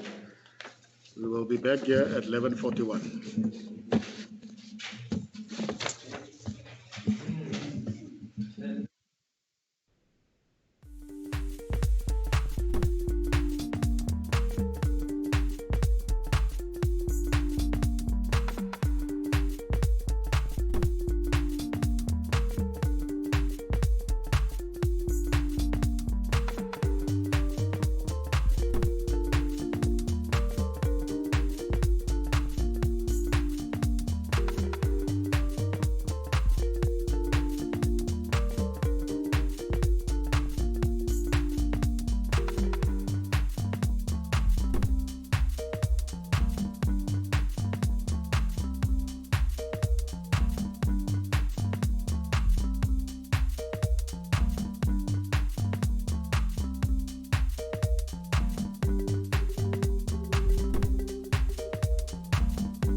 1 minute. I see all your councillors is here.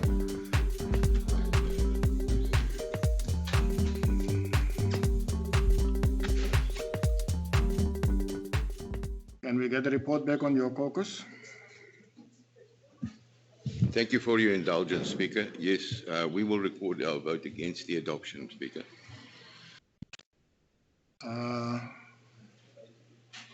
Okay. IDP.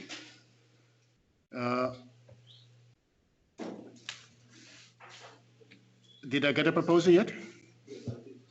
Thank you. Is there a seconder? Thank you very much. Councillor Nell's vote is recorded against it. Councillor Olivier? Speaker, I want to also record my vote against that item. Thank you, Councillor Olivier. Councillor Swart? Speaker, may I just correct myself? Councillor Swart? I would like to record my vote against the item, please, Speaker. Thank you, Councillor Swart. Councillor Ndai? I record my vote against the IDP, please. Thank you, councillors. That concludes then.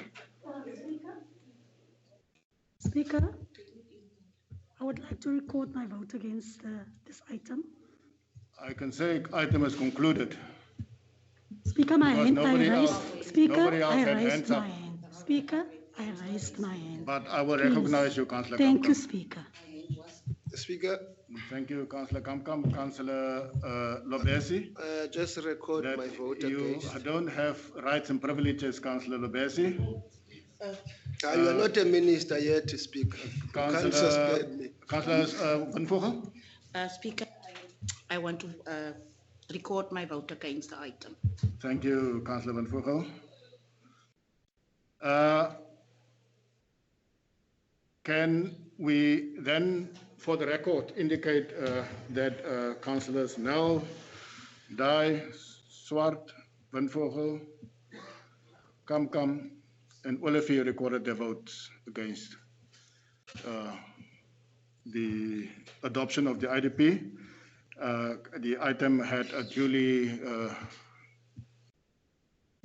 was duly recommended, and it was seconded by Councillor Mbali. Councillor Machila seconded, Councillor Mbali recommended. Can we move on to the next item, please? Item C/219/05/21, Oversight Report and Recommendations for the 2019-2020 Annual Report. Are we sure that, yeah, that could be, that's an annual report. You will find the report on page 215 to page 229. Item is open for debate. Councillor Mbali? No, thank you, Speaker. Speaker, we go with the recommendations on the annual report and the fact that we received the unqualified audit opinion. Speaker, we must also not be confused that we also received matters on the report which the administration need to look into. With that said, Speaker, I raised in the Mayoral Committee that there are certain areas which were raised in the technical report from the province as well, which needs certain gaps to be corrected, because the annual report and that there were certain gaps that they needed to be looked into. With that, Speaker, I go with the recommendation. Thank you very much. Is there a seconder? Speaker. Deputy Executive Mayor? Seconded, Speaker. Thank you. Acting Executive Mayor, sorry. Speaker, I would propose that this matter be referred back to the administration to correct the flaws that there are. So I would like to report that on. Do you have a seconder for your proposal? Are you going to beat them into submission? Councillor Van Vogel, second. Councillor Nels. There's two proposals on the table. They will both be duly seconded. Sorry. Why is the MM and Mr. Groenewald's hands up? Sorry. Thanks, Speaker. Speaker, I want to give Mr. Groenewald to give a detailed version of what we have gone through in responding on all those issues that were raised by the AG, that were raised by the ratepayers, because there's a work that we have done. Yeah, you can. I'm not sure if that will make any difference, but Mr. Groenewald, you're welcome. Thank you very much, Speaker. What the council can do is to approve the annual report not without reservations, but with reservations. We had, as far as possible, corrected everything in the annual report that was actually pointed out by the Auditor General. I would also like just to request Council to take note that the report was accepted by Provincial Treasury, and then the comments received from the ratepayers was received after the due date of the comments. The chairperson of Impact that have ever indicated that, you know, as a matter of courtesy, that we will address those matters. So if Council feels uncomfortable with the report, then they can approve the annual report with the reservations. And I would like to hear what the chairperson of Impact. Councillor Swart. Thank you, Speaker. I think this is in the annual report, but with the change of agendas, and I think the annual report's in a separate annexure on the agenda. I have concerns on page 336 in this report, where it has notes to the unaudited financial statements, and paragraph 70 is related parties that have done business with the municipality and people in the municipality that have done business with the municipality. And this is something I've raised with the CFO in a meeting with him 2 weeks ago, but to date nothing has been done to correct it. Because it lists me as being a director in 8 companies that has done business with this municipality. And anyone checking these companies and checking who the directors are would see from the commercial properties that I'm not a director and never have been a director in these companies. But it raises serious other concerns to me, because why is supply chain not checking things correctly if they get any documents for tenders that indicate an employee or someone that is working for this municipality is also applying for a tender? Because I would have thought that if a document came up applying for a tender with my name on it, they would go to my disclosures to see what companies I've disclosed business interests in. And then they would have seen that these companies are not listed in my disclosure and should have raised concerns then. But these 8 companies have done business in excess of 23 million rand with this municipality. And it is said that I'm a director in these companies, which is wrong. And the CFO has done nothing about that to date. So I cannot approve this report that has got wrong information in it. And I've myself went to the CIPC site and found that 6 of these 8 companies are in fact registered with CIPC, which means that 2 are not registered, which means that this municipality should not have even done business with them in the first place. So it raises serious concerns about how controls are exercised within the municipality, which goes back to my comments again regarding continuous findings by the APAC committees. And it is a real concern to me that I can be accused of doing business with this municipality and being a director of companies that I'm not a director of. Speaker. Thanks, Speaker. I think Councillor Swart is correct. I went through the same process when I saw his name. Went to the company registry, look at all the companies vis-a-vis what refers to him, and honestly, it's not his company. He never been, to his own defense. But unfortunately, it's the Auditor General's findings, not the municipality's findings. What the municipality needs to do now is to report to Auditor General and say, but this is not true. This is not a true reflection in what you are telling us or what you are saying to us as the Auditor General. So that is what I think Mr. Groenewald said as part of their actioning. It's a process that they go through. I understand your concern when it reflects your name, which is something that is not true.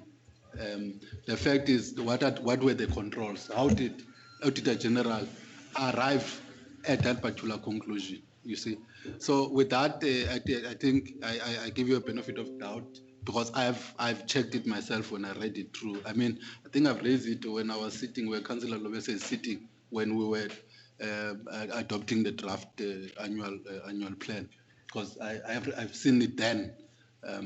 So I think that's the process which we need to follow and make sure that it is corrected. Thank you, Speaker. I recognize you. Thank you, Speaker. My concern is more that if this has happened in these instances, how many other instances have happened where people have maybe done business with this municipality under false pretenses, and people have been getting money out of the municipality, and it questions the business. Simple as that. Thank you, Councillor. But you take the point Councillor Bali made. I think, have you officially answered the queries?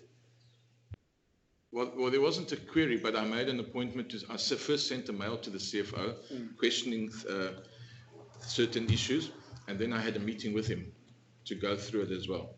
And that was about 2 weeks, 2-3 weeks ago. Yeah, I suggest you put it in writing, Councillor Swart, you put it in writing to the office. He can then take it up with the Office of the Auditor General. Thank you, Speaker. Thank you very much. Councillor Nell, do you still want to cast your vote against it? Speaker, I want us to refer it back to the administration to correct the errors. And therefore I stick to that, Speaker. You see, okay, I hear what you say. You want to refer it back to the administration, but it's not the administration's report. The AG's report. There are certain expectations that the AG has of answers, as Mr. Groenewald has explained, that he is still awaiting. And therefore, I suggest that we refer it back for those answers to be given. Okay. All right. Did I have any other proposals and seconders on this? You proposed, and it was seconded by Councillor Machila. Councillor Nel is under the view that we should refer it back. Councillor Kamkam?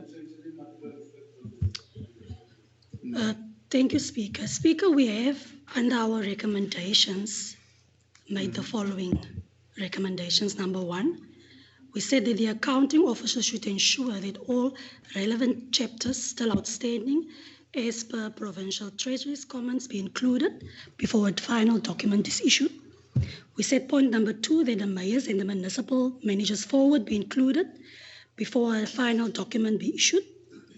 We said under point number three, that the internal audit section verify the correctness of the amended annual report. And then obviously point number four, we recommended that we develop an action plan to implement corrective steps.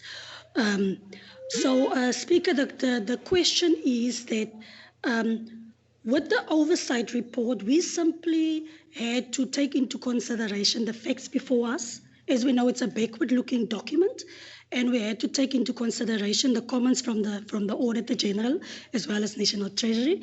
It's now before Council with our recommendations. So the question is, has it been verified by internal audit, and has the amendments been made as we recommended?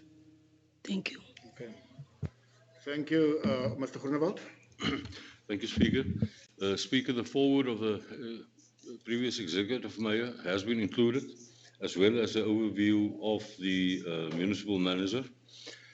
We did send the report to the Auditor General, Office of Auditor General, not the internal audit. And they did audit that, and they had certain concerns which we had rectified.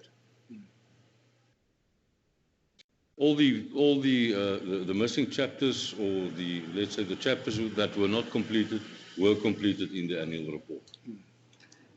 Thank you. Okay, councillors, we need to move on. I have a proposal and a seconder, and I have a proposal without, so the item carried. We'll move on to the next item. Next item is section 2, finance. We're dealing with item C, 2/2/226/04/21, the outstanding debt report for March 2021, which is the third quarter, and you will find the report on page 231 to 241. Item is up for debate. We go to recommendation by the Executive Mayor, Acting Executive Mayor. There's a proposal to go with the recommendations by the acting executive mayor. Is there a seconder? Thank you, Councillor Machila, Councillor Kamkam. Speaker, if my memory serves me correct, the last time, I can't remember the exact date, we also, the outstanding debt report served before council, and we highlighted the challenges, because remember, we did appoint a service provider, and in that meeting, we requested that the challenges by the service provider being highlighted and submitted to council for us to make a decision on why we don't see any progress on this item. So I just wanted to find out, yes, I haven't seen that report in council. So, I would just want to remind council about that. Can somebody answer us that? No, Councillor Kamkam is definitely correct, Speaker, and I expect the CFO to submit that in the committee, in the portfolio committee, so that is dealt with and brought to the attention of council. Obviously, we are dealing with that quarterly report. Yeah, she's quite correct. We raised that. You happy that it comes to the next portfolio committee meeting, Councillor Kamkam? Yes, Speaker. Thank you, Councillor. We have a proposal and a seconder. Can we move then to the next item? MM and CFO take note of the report on the debt collection and the consultants' involvement in that for the next portfolio committee meeting. Next item is on page 243, and the item heading is C/2/227/04/21, Section 71 report for the month ended 31st of March 2021. You will find the item on page, or the report on page 242 up to 265. Item is open for discussion. Councillor Swart. Thank you, Speaker. This is a concern I've got regarding the comment of the Director of Finance. He says here the municipality has adopted the adjustment budget for 2021 financial year. Engineering services is experiencing budget shortfall that will address from the savings from other departments. Now, if I remember correctly, there was shortfall after the adjustment budget, and we've allocated something in the region of 8 million that we will get from elsewhere to engineering to help them complete what they need to do. I don't know if that's coming from savings from other departments, because I don't think there are any savings. Other departments are going to have to reduce their expenditure to cater for the funds that we need for engineering. Because if we're making savings in departments, then maybe we need to reallocate budgets because we're giving budgets that are too high than department needs. So it's just I think it's just a bit misleading to say that it's coming from savings. The reality is some departments are going to have to reduce their expenditure to cater for the funds that we need for engineering. Thank you, Speaker. Maybe the savings. I have noted the CFO as well, Councillor Bali. Maybe the savings is a little bit misleading. But if we really look at the performance of each department, you will find that certain departments have not performed or even not started with projects. And therefore, those projects will not be seen by the end of the financial year. Therefore, you take from those projects, you allocate to the projects that are ongoing and must be finished. So it's only, you are correct at the end by saying it speaks to the performance of departments, whether when they budget with a foresight that they will be able to start and complete their projects. Because there are other projects which I remember at some point we had to reallocate because of the COVID, that they were not going to be done, and then you take money and then you give it to engineering for that particular purpose. I think that's the way savings perhaps has been used, Perhaps not savings from the bank of each department. I don't think that's the intention, Chair. But I take note, maybe the CFO will, as a finance person, will clarify much better than me. But that's how I understood it. But yeah, we take note of the recommendations by the Executive Mayor. Thank you. Thank you. CFO?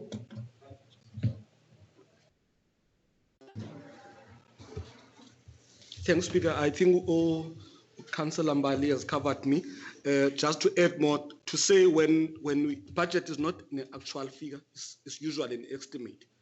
What you intend to spend, how much you intend to spend, it can be more, it can be less. When it's less, it becomes a savings. When it's more, it will be, when you procure something, it becomes an over expenditure. Hence, we say from our effectiveness of our supply chain, we might realize some savings. For the project, for example, if you put a project for 1 million, and then we go out on tender, the project comes out to 900. There's 100,000 savings on that one, on that project. That is not gonna be used. And then that's why we said, to address the service delivery pressure, we use those savings for technical department. Thanks, Speaker. Answered, Councillor Swart? Partially, thanks, Speaker. Thank you. Item was duly proposed and seconded, Councillor Bali, seconded by Councillor Machila. Yes. Thank you, councillors. We move on to the next item. Next item is the item C/2/228/04/21. Report on Bitou Municipality's audit outcomes for the financial year 2019 to 2020. And you will find that report on page 266 to 278. Item is open for debate. Councillor Bali. Thank you, Speaker. I think I've already spoken on that one. Go with the recommendation. Is there a seconder? Councillor Van Reijnen, thank you very much. Seconded. Item closed. Next item is item C/2/229/04/21, and it's a report on the implementation of the supply chain management policy for the third quarter from 1st of January to 31st of March 2021. And a report you will find on page 279 until 309. Item is serving. Open for debate. Councillor Swart. Thank you, Speaker. I notice we're still paying quite a bit on container hire for storage of materials for the housing that is stored outside the airport. Now, I know there was a program to erect those houses and to complete that project, which I believe was supposed to be done by the end of this month. I'd just like to know how far we are with that, because that would obviously then reduce some of that container hire that we're busy paying for containers at the waste transfer station. MM? Thanks, Speaker. I know the project has started in Kranshoek, but I'm not sure about the street name. But I know they put some slabs and they started to build those units there. I did do a site inspection, and I know also they've started also in Mara High School, and they are going according to the plan that was approved by council.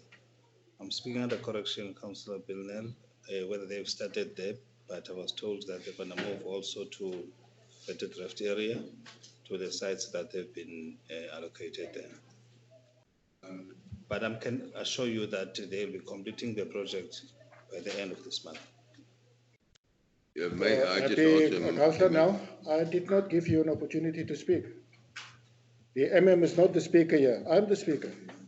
Speaker, with your indulgence, the MM asked a question. It doesn't mean you should answer, Councillor, now. Thank you very much. Councillor Swart, are you satisfied? Thank you, Speaker. Thank you very much. Councillor Nell, would you like to speak? Thank you, Speaker. As far as I'm aware, there was an attempt to start with the progress in Green Valley. However, there was a delay. I believe that there is an argument as to whether or not the ground could be used because it's subject to a environmental impact assessment. However, the feeling that I had was that because it is less than a hectare, there is a special provision for the building of housing units, emergency housing units, without the requirement to complete the environmental impact assessment. Where we are with that at the moment, I'm not sure. But as far as I'm aware, there has not been commencement with construction in the Green Valley area. And Councillor Mbali? Mr. Gericke, sorry, if you can just get an answer on that. Mr. Speaker, just on that one, we've had a meeting, discussion with the Department of Environmental Affairs last week. Exactly the same point. The issue is there was illegal clearing done previously, and it complicates the matter, but we are talking to the department to resolve the issue. I just want to say, sorry, Councillor Mbali, Mr. Gericke, for a person that grew up in that areas, in Green Valley specifically, any disturbance you make on that soil is open for disasters. I can point out to you each and every mudslide that happened there over the years. And I'm over 50 years. So we need to be very careful, especially that area where you guys want to put up those temporary. So please listen to the environmental affairs people. Councillor Mbali. No. Thank you, Speaker. Speaker, now I want to go with the recommendations, but Councillor Swart touched on something of the containers and stuff like that. I think that's not the only concern we had. There was another, but it's not this item, so I don't want to speak much on it.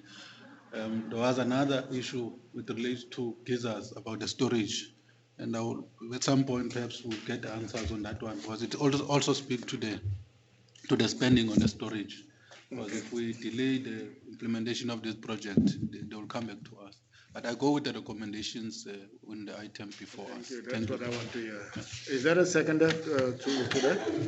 Thank you. Acting Executive Mayor. Item is duly Sorry, Speaker, my hand was seconded. Sorry. Sorry, my hand was up. Councillor Kam. Yeah. You want to talk about your houses that's not been built yet? No, Speaker. I simply want to refer to something Councillor Mbali has mentioned, that we also requested from the Finance Committee that the municipality should issue a report on the geyser project to the communities, or a communication in that regard.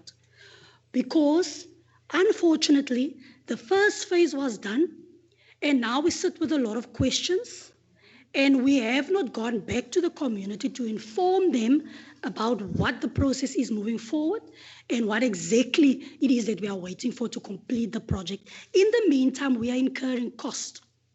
So we need to actually move on that project and complete it. That's all I wanted to point out, Speaker. Thank you, Councillor Kam. Then you can't say that I'm unreasonable, you or Councillor Mbali. That item is not on the agenda. Now, I'm also going to chip in, Councillor Swart. I was told the other day that our meters are still, smart meters are still lying at the dump site, at the storage depot. Please, include that in that report that needs to come to us on these three issues. Thank you. Next item is, that item was duly carried. Next item is item C/2/230/04/21, the status of the municipal financial position for the quarter ending the 31st of March 2021. You will find the report on page 310 up to 332. Item is serving, open for debate. Thank you, Speaker. We'll go with the recommendation by the Acting Executive Mayor. There's a proposal by Councillor Mbali to go with the recommendations. Then it's duly seconded by the Second, Acting Speaker. Executive Mayor, Councillor Sandiso Kabai. Thank you. I see no further hands, it means item is carried. Next item is item C/2/213/05/21 as the environment report for the report for the third quarter ending 31st of March 2021. You will find the report on page 333 up to 335 on the agenda. Councillor Bali. Thank you, Speaker. I go with the recommendation by the acting executive mayor. There's a proposal that we go with the recommendation. Councillor Machila. Yes, Councillor Machila. Thank you, Councillor Machila is duly seconding it. If there's no further hands, it means item carried. Next item is item C/2/232/05/21. List of withdrawals from the municipal bank account for the quarter ended 31st of March 2021. You will find the item on page 336 up to 341. Item is serving. Speaker, we go with a recommendation by the acting executive mayor. There's a proposal from Councillor Mbali that we go with the recommendations. Is there a seconder? Councillor Swart. Thank you, Speaker. I'm just like to get some clarity on the amount for investments. Is this money that we've withdrawn to use somewhere else from an investment, or is this money that we're putting into investment? That's point H for cash management and investment purposes in accordance with section 13, an amount of 67 million. Municipal Manager? Or CFO? Yes. Thanks, Speaker. The money that is used for investment is a money that we draw as we have changed with the banking account. So our primary banking account was Net Bank. We just moved to Standard Bank. It's the money that we are usually drawing for to pay our day-to-day from the investment. This was approved by on our adjustment budget. Thank you. Happy, Councillor? Thank you very much. Is there a seconder? Councillor Machila, seconded. Item is then being approved by Council. Next item is item C/2/233/05/21. The outstanding debt report for April 2021, which is the fourth quarter. Apologies. You will find the report on page 342 to page 353. Item is serving. I go with the recommendation by the acting executive mayor. Speaker, thank you. Thank you. Is there a seconder? Thank you, Councillor Machila. Is duly. Sorry, Councillor. Okay, let me just get that. Duly seconded by Councillor Machila. Councillor Kamkam. Thank you, Speaker. Speaker, I needed to have my input on point number 12, which is the indigent subsidy benefit. We note that it is still very slow, the approval of the indigents. And we also note that the department has gone out and is in the process of receiving new applications for the next financial year, which is 2021-2022. However, we still sit with a backlog of the approval of the 2020-2021 subsidy, Speaker. And we as a council, I'm just bringing that under council's attention that we really need to speed up the approval of the indigent benefits. Thank you very much. Yeah, just for the clarity, Speaker. Yes. Speaker, perhaps quite correct, Councillor Kamkam, but to this stage, Speaker, you note that it's an April report, and Now, where we are, as per the information to me, is that we have approved indigents now above 3,000 indigent, and it's ongoing. We have already prepared a process for the next financial year, so that people will start applying for the next financial year now. And I think, Speaker, we have also, with that indigent approval, we have now written off a debt of up to 87 million, which also backdates to previous years. Councillors will remember some of the items that came with people who have not been charged over years. So the writing off is huge, but it considered previous years. But as per the indigent application that were approved, have now surpassed 3,000. But we've wanted to encourage really people to continue to make that application, because I know in the previous years we were at the 4,000. That means we are still below that 4,000. So that's why I want to agree with Councillor Kamkam. But I thought I must just bring to the attention of councillors to where we are, because I did ask when I found out about this report the question of indigents and the process where we are currently.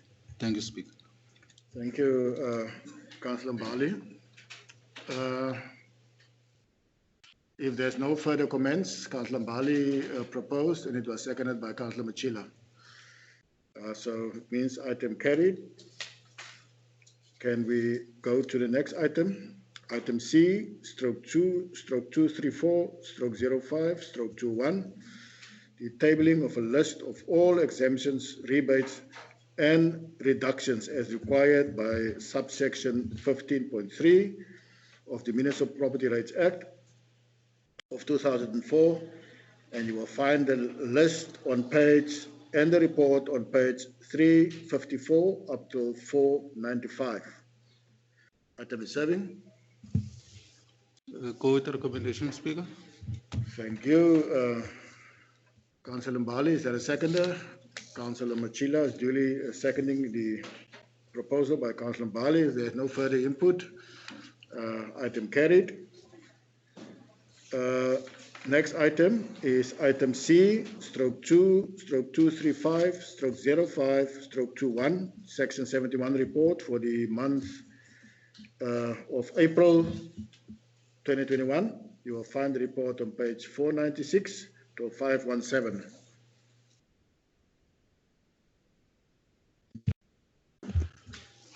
Item 7, Councillor Bali. Thank you, Speaker. I go with the recommendations. Thank you. Is there a seconder? Thank you, Councillor Van Reijnen.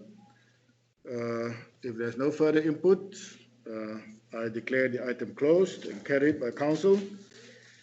Next item is item C, stroke 2, stroke 236, stroke 05, stroke 21. The final annual budget for the year 2021-2022 financial year up to 2023-2024 medium-term revenue expenditure, a forecast, and you will find the annual budget on page 518 up to 766. Item is open for debate. Councillor Bali. Thank you, Speaker. Speaker, the budget is a funded budget, and it has been sent through the relevant stakeholders and for comments, and has went through the finance, the budget committee, and also sent to the provincial treasurer, who supported the budget as is. So the comments were back, Speaker, and I think we've gone through the process which is required, and therefore I go with the recommendation. Thank you, Speaker. Thank you, Councillor Machila. Then the acting executive mayor, and then Councillor Nell. Is there any other head? None? Thank you, Councillor Machila. Acting executive mayor. Are you done? Councillor Nell? Thank you, Speaker. Speaker, we would like to record our vote against the adoption of the budget. We believe that there is a lot of work that still needs to be done on that budget, and we believe it should be referred back. Thank you, Councillor Nell. The item is duly proposed and second, and Councillor Nell's vote is recorded against it. We move on to item number... Speaker. Next item. Speaker, our hands are up. You know, please look at us. You must, councillors, please you must look stop, at us, Speaker. You must please. stop. Let Councillor Nell talk on your behalf. He must say, "I, Councillor Nell, called to record my vote," not we. Speak. Then I will treat him like he's speaking on his own behalf. There was no hands up, councillors. I saw before I looked down. I looked. Speaker, we can't lift hands while somebody is talking. Councillor it's a Swart, sign of disrespect. Councillor Swart, I don't recognize you, Councillor Lobesi. You are not supposed to be part of this meeting. Councillor Swart. Thank you, Speaker. I would also like to record my vote against it and also just point out some issues on page 546 and other pages where there's still things in red and items crossed out, lines crossed out. So it doesn't look like it was sort of, the draft form was finalized correctly as well before it was being presented. Thank you, Councillor Ndai. Speaker, please, I record my vote against this. Recorded. Councillor Benfogo. Speaker, I would like to record my vote against the budget. Recorded. Councillor Kamkam. Speaker, my vote against this budget. Councillor Kamkam is recorded. Councillor Olivier. I record my vote against this budget. Thank Me you. too, Speaker, Councillor Lobes. I recorded against. I'm against this budget. You allow me sometimes you don't allow me. Their votes against the approval of the budget is Councillor Nell, Councillor Ndai, Councillor Swart, Councillor Olivier, Councillor Kamkam, and Councillor Van Vogel. So that concludes the item on the budget. Can we move on to the next item, please? Next item, it's item C/2/237/05/21, amendment of the contract number, supply chain management 2018/204/ I suppose it means financial supplies, installation and management of a prepayment electrical vending system.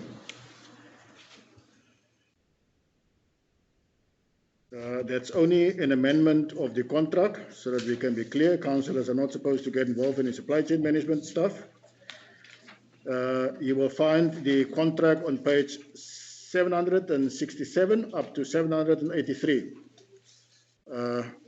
Item is serving. We take note of that. Councillor Mbali proposed that we take note. Is there a seconder? Thank you, Councillor Machila. There is no further other hands. Then we will take note as a council. Item C/3/215/04/21, customer care section, report for March 2021. You'll find the report on page 785 up to 795. The report is serving. Yes, Councillor Mbali. Thank you. Yes, Councillor Mbali. Thank you. Is there a seconder? Councillor Swart.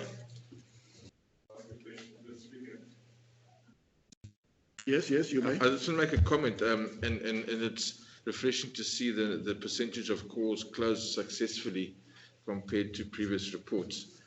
So it seems to be that the customer care section is getting a lot, the departments are getting things done, and we're not sitting with a whole backlog like we used to have before, where we had only 20-30% of calls closed. Thank you, Councillor Swart. Are you also seconding the proposal? Thank you very much. Duly proposed and seconded by Councillor Mbali and Councillor Swart, respectively. Can we move on to the next report? Item C/4/100/04/21, donation of a weather station. Please take note of the updated reports that are attached. You will find the report on page 797 up to 799. Item is serving. Go with the recommendation, Speaker. There's a proposal that we go with the recommendation with thanks from the donateurs. Councillor Swart, I suppose you want to second that? Yes, please. Yes, please, Speaker. I'll second it. Thank you. You're welcome. Oh, you seconded. Okay, good. Thank you. Next item. Thank you, councillors. Item C/4/101/04/21. The request for the installation of runway lights and approach lighting system at the Pletnak Bay Aerodrome. You will find the report on page 800 up to 803. Councillor Mbali. Go with the recommendation, Speaker. Thank you, Councillor Mbali. You propose that we go with the recommendations, and I'm sure Councillor Swart will second it with thanks. Yes, Speaker, and especially from the point of view of safety, this will certainly help us with aircraft landings in bad weather as well. Whilst we're doing that, Acting Executive Mayor, between you and the MM, just write a letter to the donateurs for this very valuable assets that they are donating to the town, and express council thanks for that on behalf of the town. Thank you. Next item is section 5, the engineering services. We are going to deal with item C/5/139/05/21 first, the capital project implementation plan. The progress report for the period ending March 2021. And you will find the report on page 804 up to 814.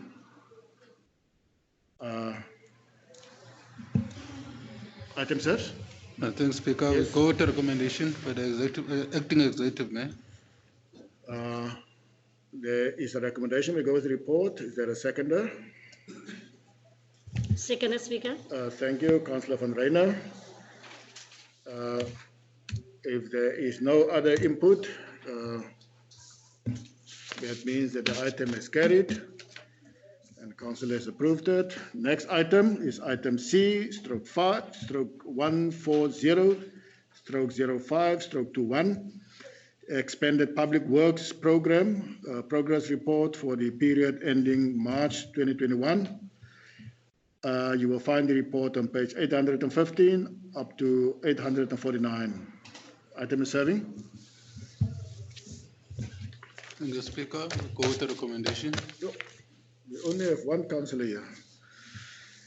Councillor Mbali, thank you very much for proposing. We go with the recommendations. Councillor Machila, you second it. If there's no other input, that concludes that item, and item carries.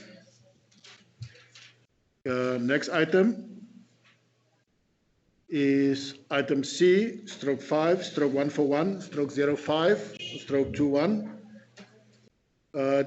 That's a request to adopt the updated water services development plan, and you will find the report on page 850 up to page 984.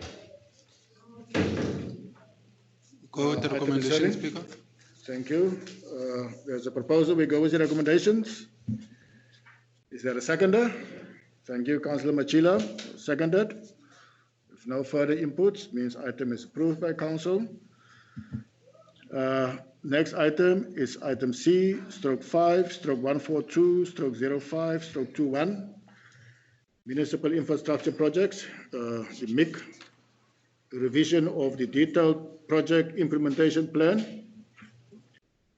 You will find the plan on page and the report on page 985 up to 1001. Item is serving. Go with the recommendations, Speaker. Thank you very much, Councillor Mbali. There's a proposal to go with recommendation and is duly seconded by Councillor Machila. There's no further input. Item closed and item carried. Next section on our portfolio index is section 6. And section 6 deals with the economic development and planning. First item C/6/135/04/21. It's Special Development Framework and Rezoning Scheme, status report on the way forward. You will find the report on page 1003 up to 1007. The report is serving. Councillor Swart. Thank you, Speaker. I'd just like to request with this particular item, any properties that the municipality is going to be looking at to try and include in the SDF so that we don't have to go through public participation later with regards to zonings, that we at least identify which properties these are so that we're aware of it and can discuss it properly, that we make sure we have everything correct before we just implement things like that. Thank you, I agree. Councillor Bali. Thanks, Speaker. I think we agreed. It's not the first time Councillor Councillor Swart raises that. Hey, you're starting as well. Yeah, yeah. No. Now I understand why you want our mask up. Understand why. I understand now why you want our mask up.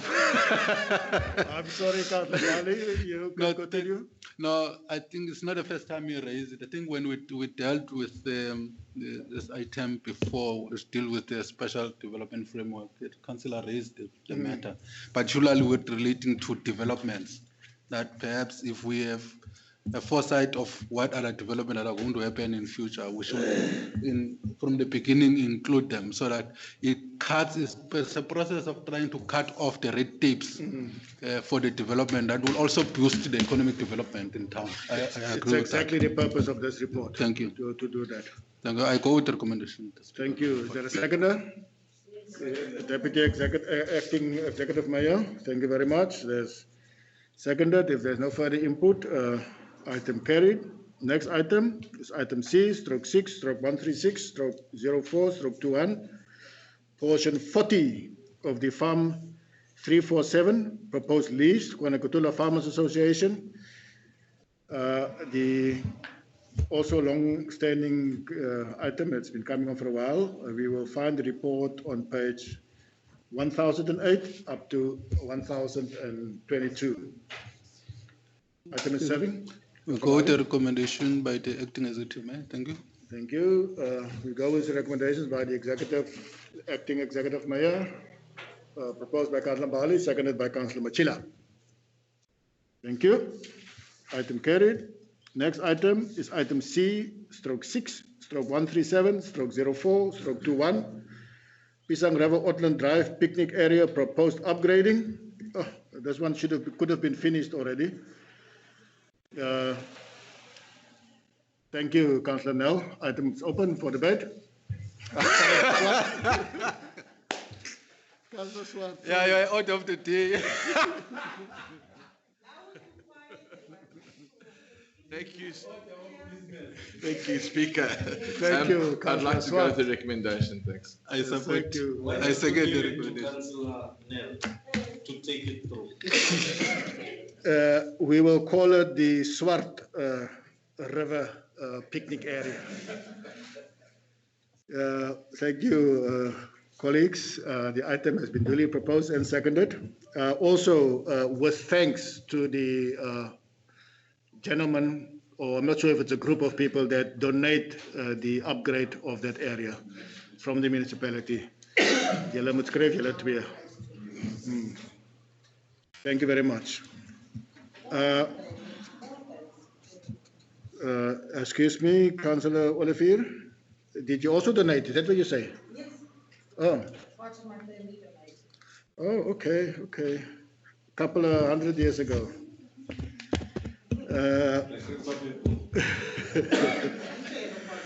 Item C/6/138/04/21, Special Development Framework, Capital Investment Framework, DBSA. There's a report.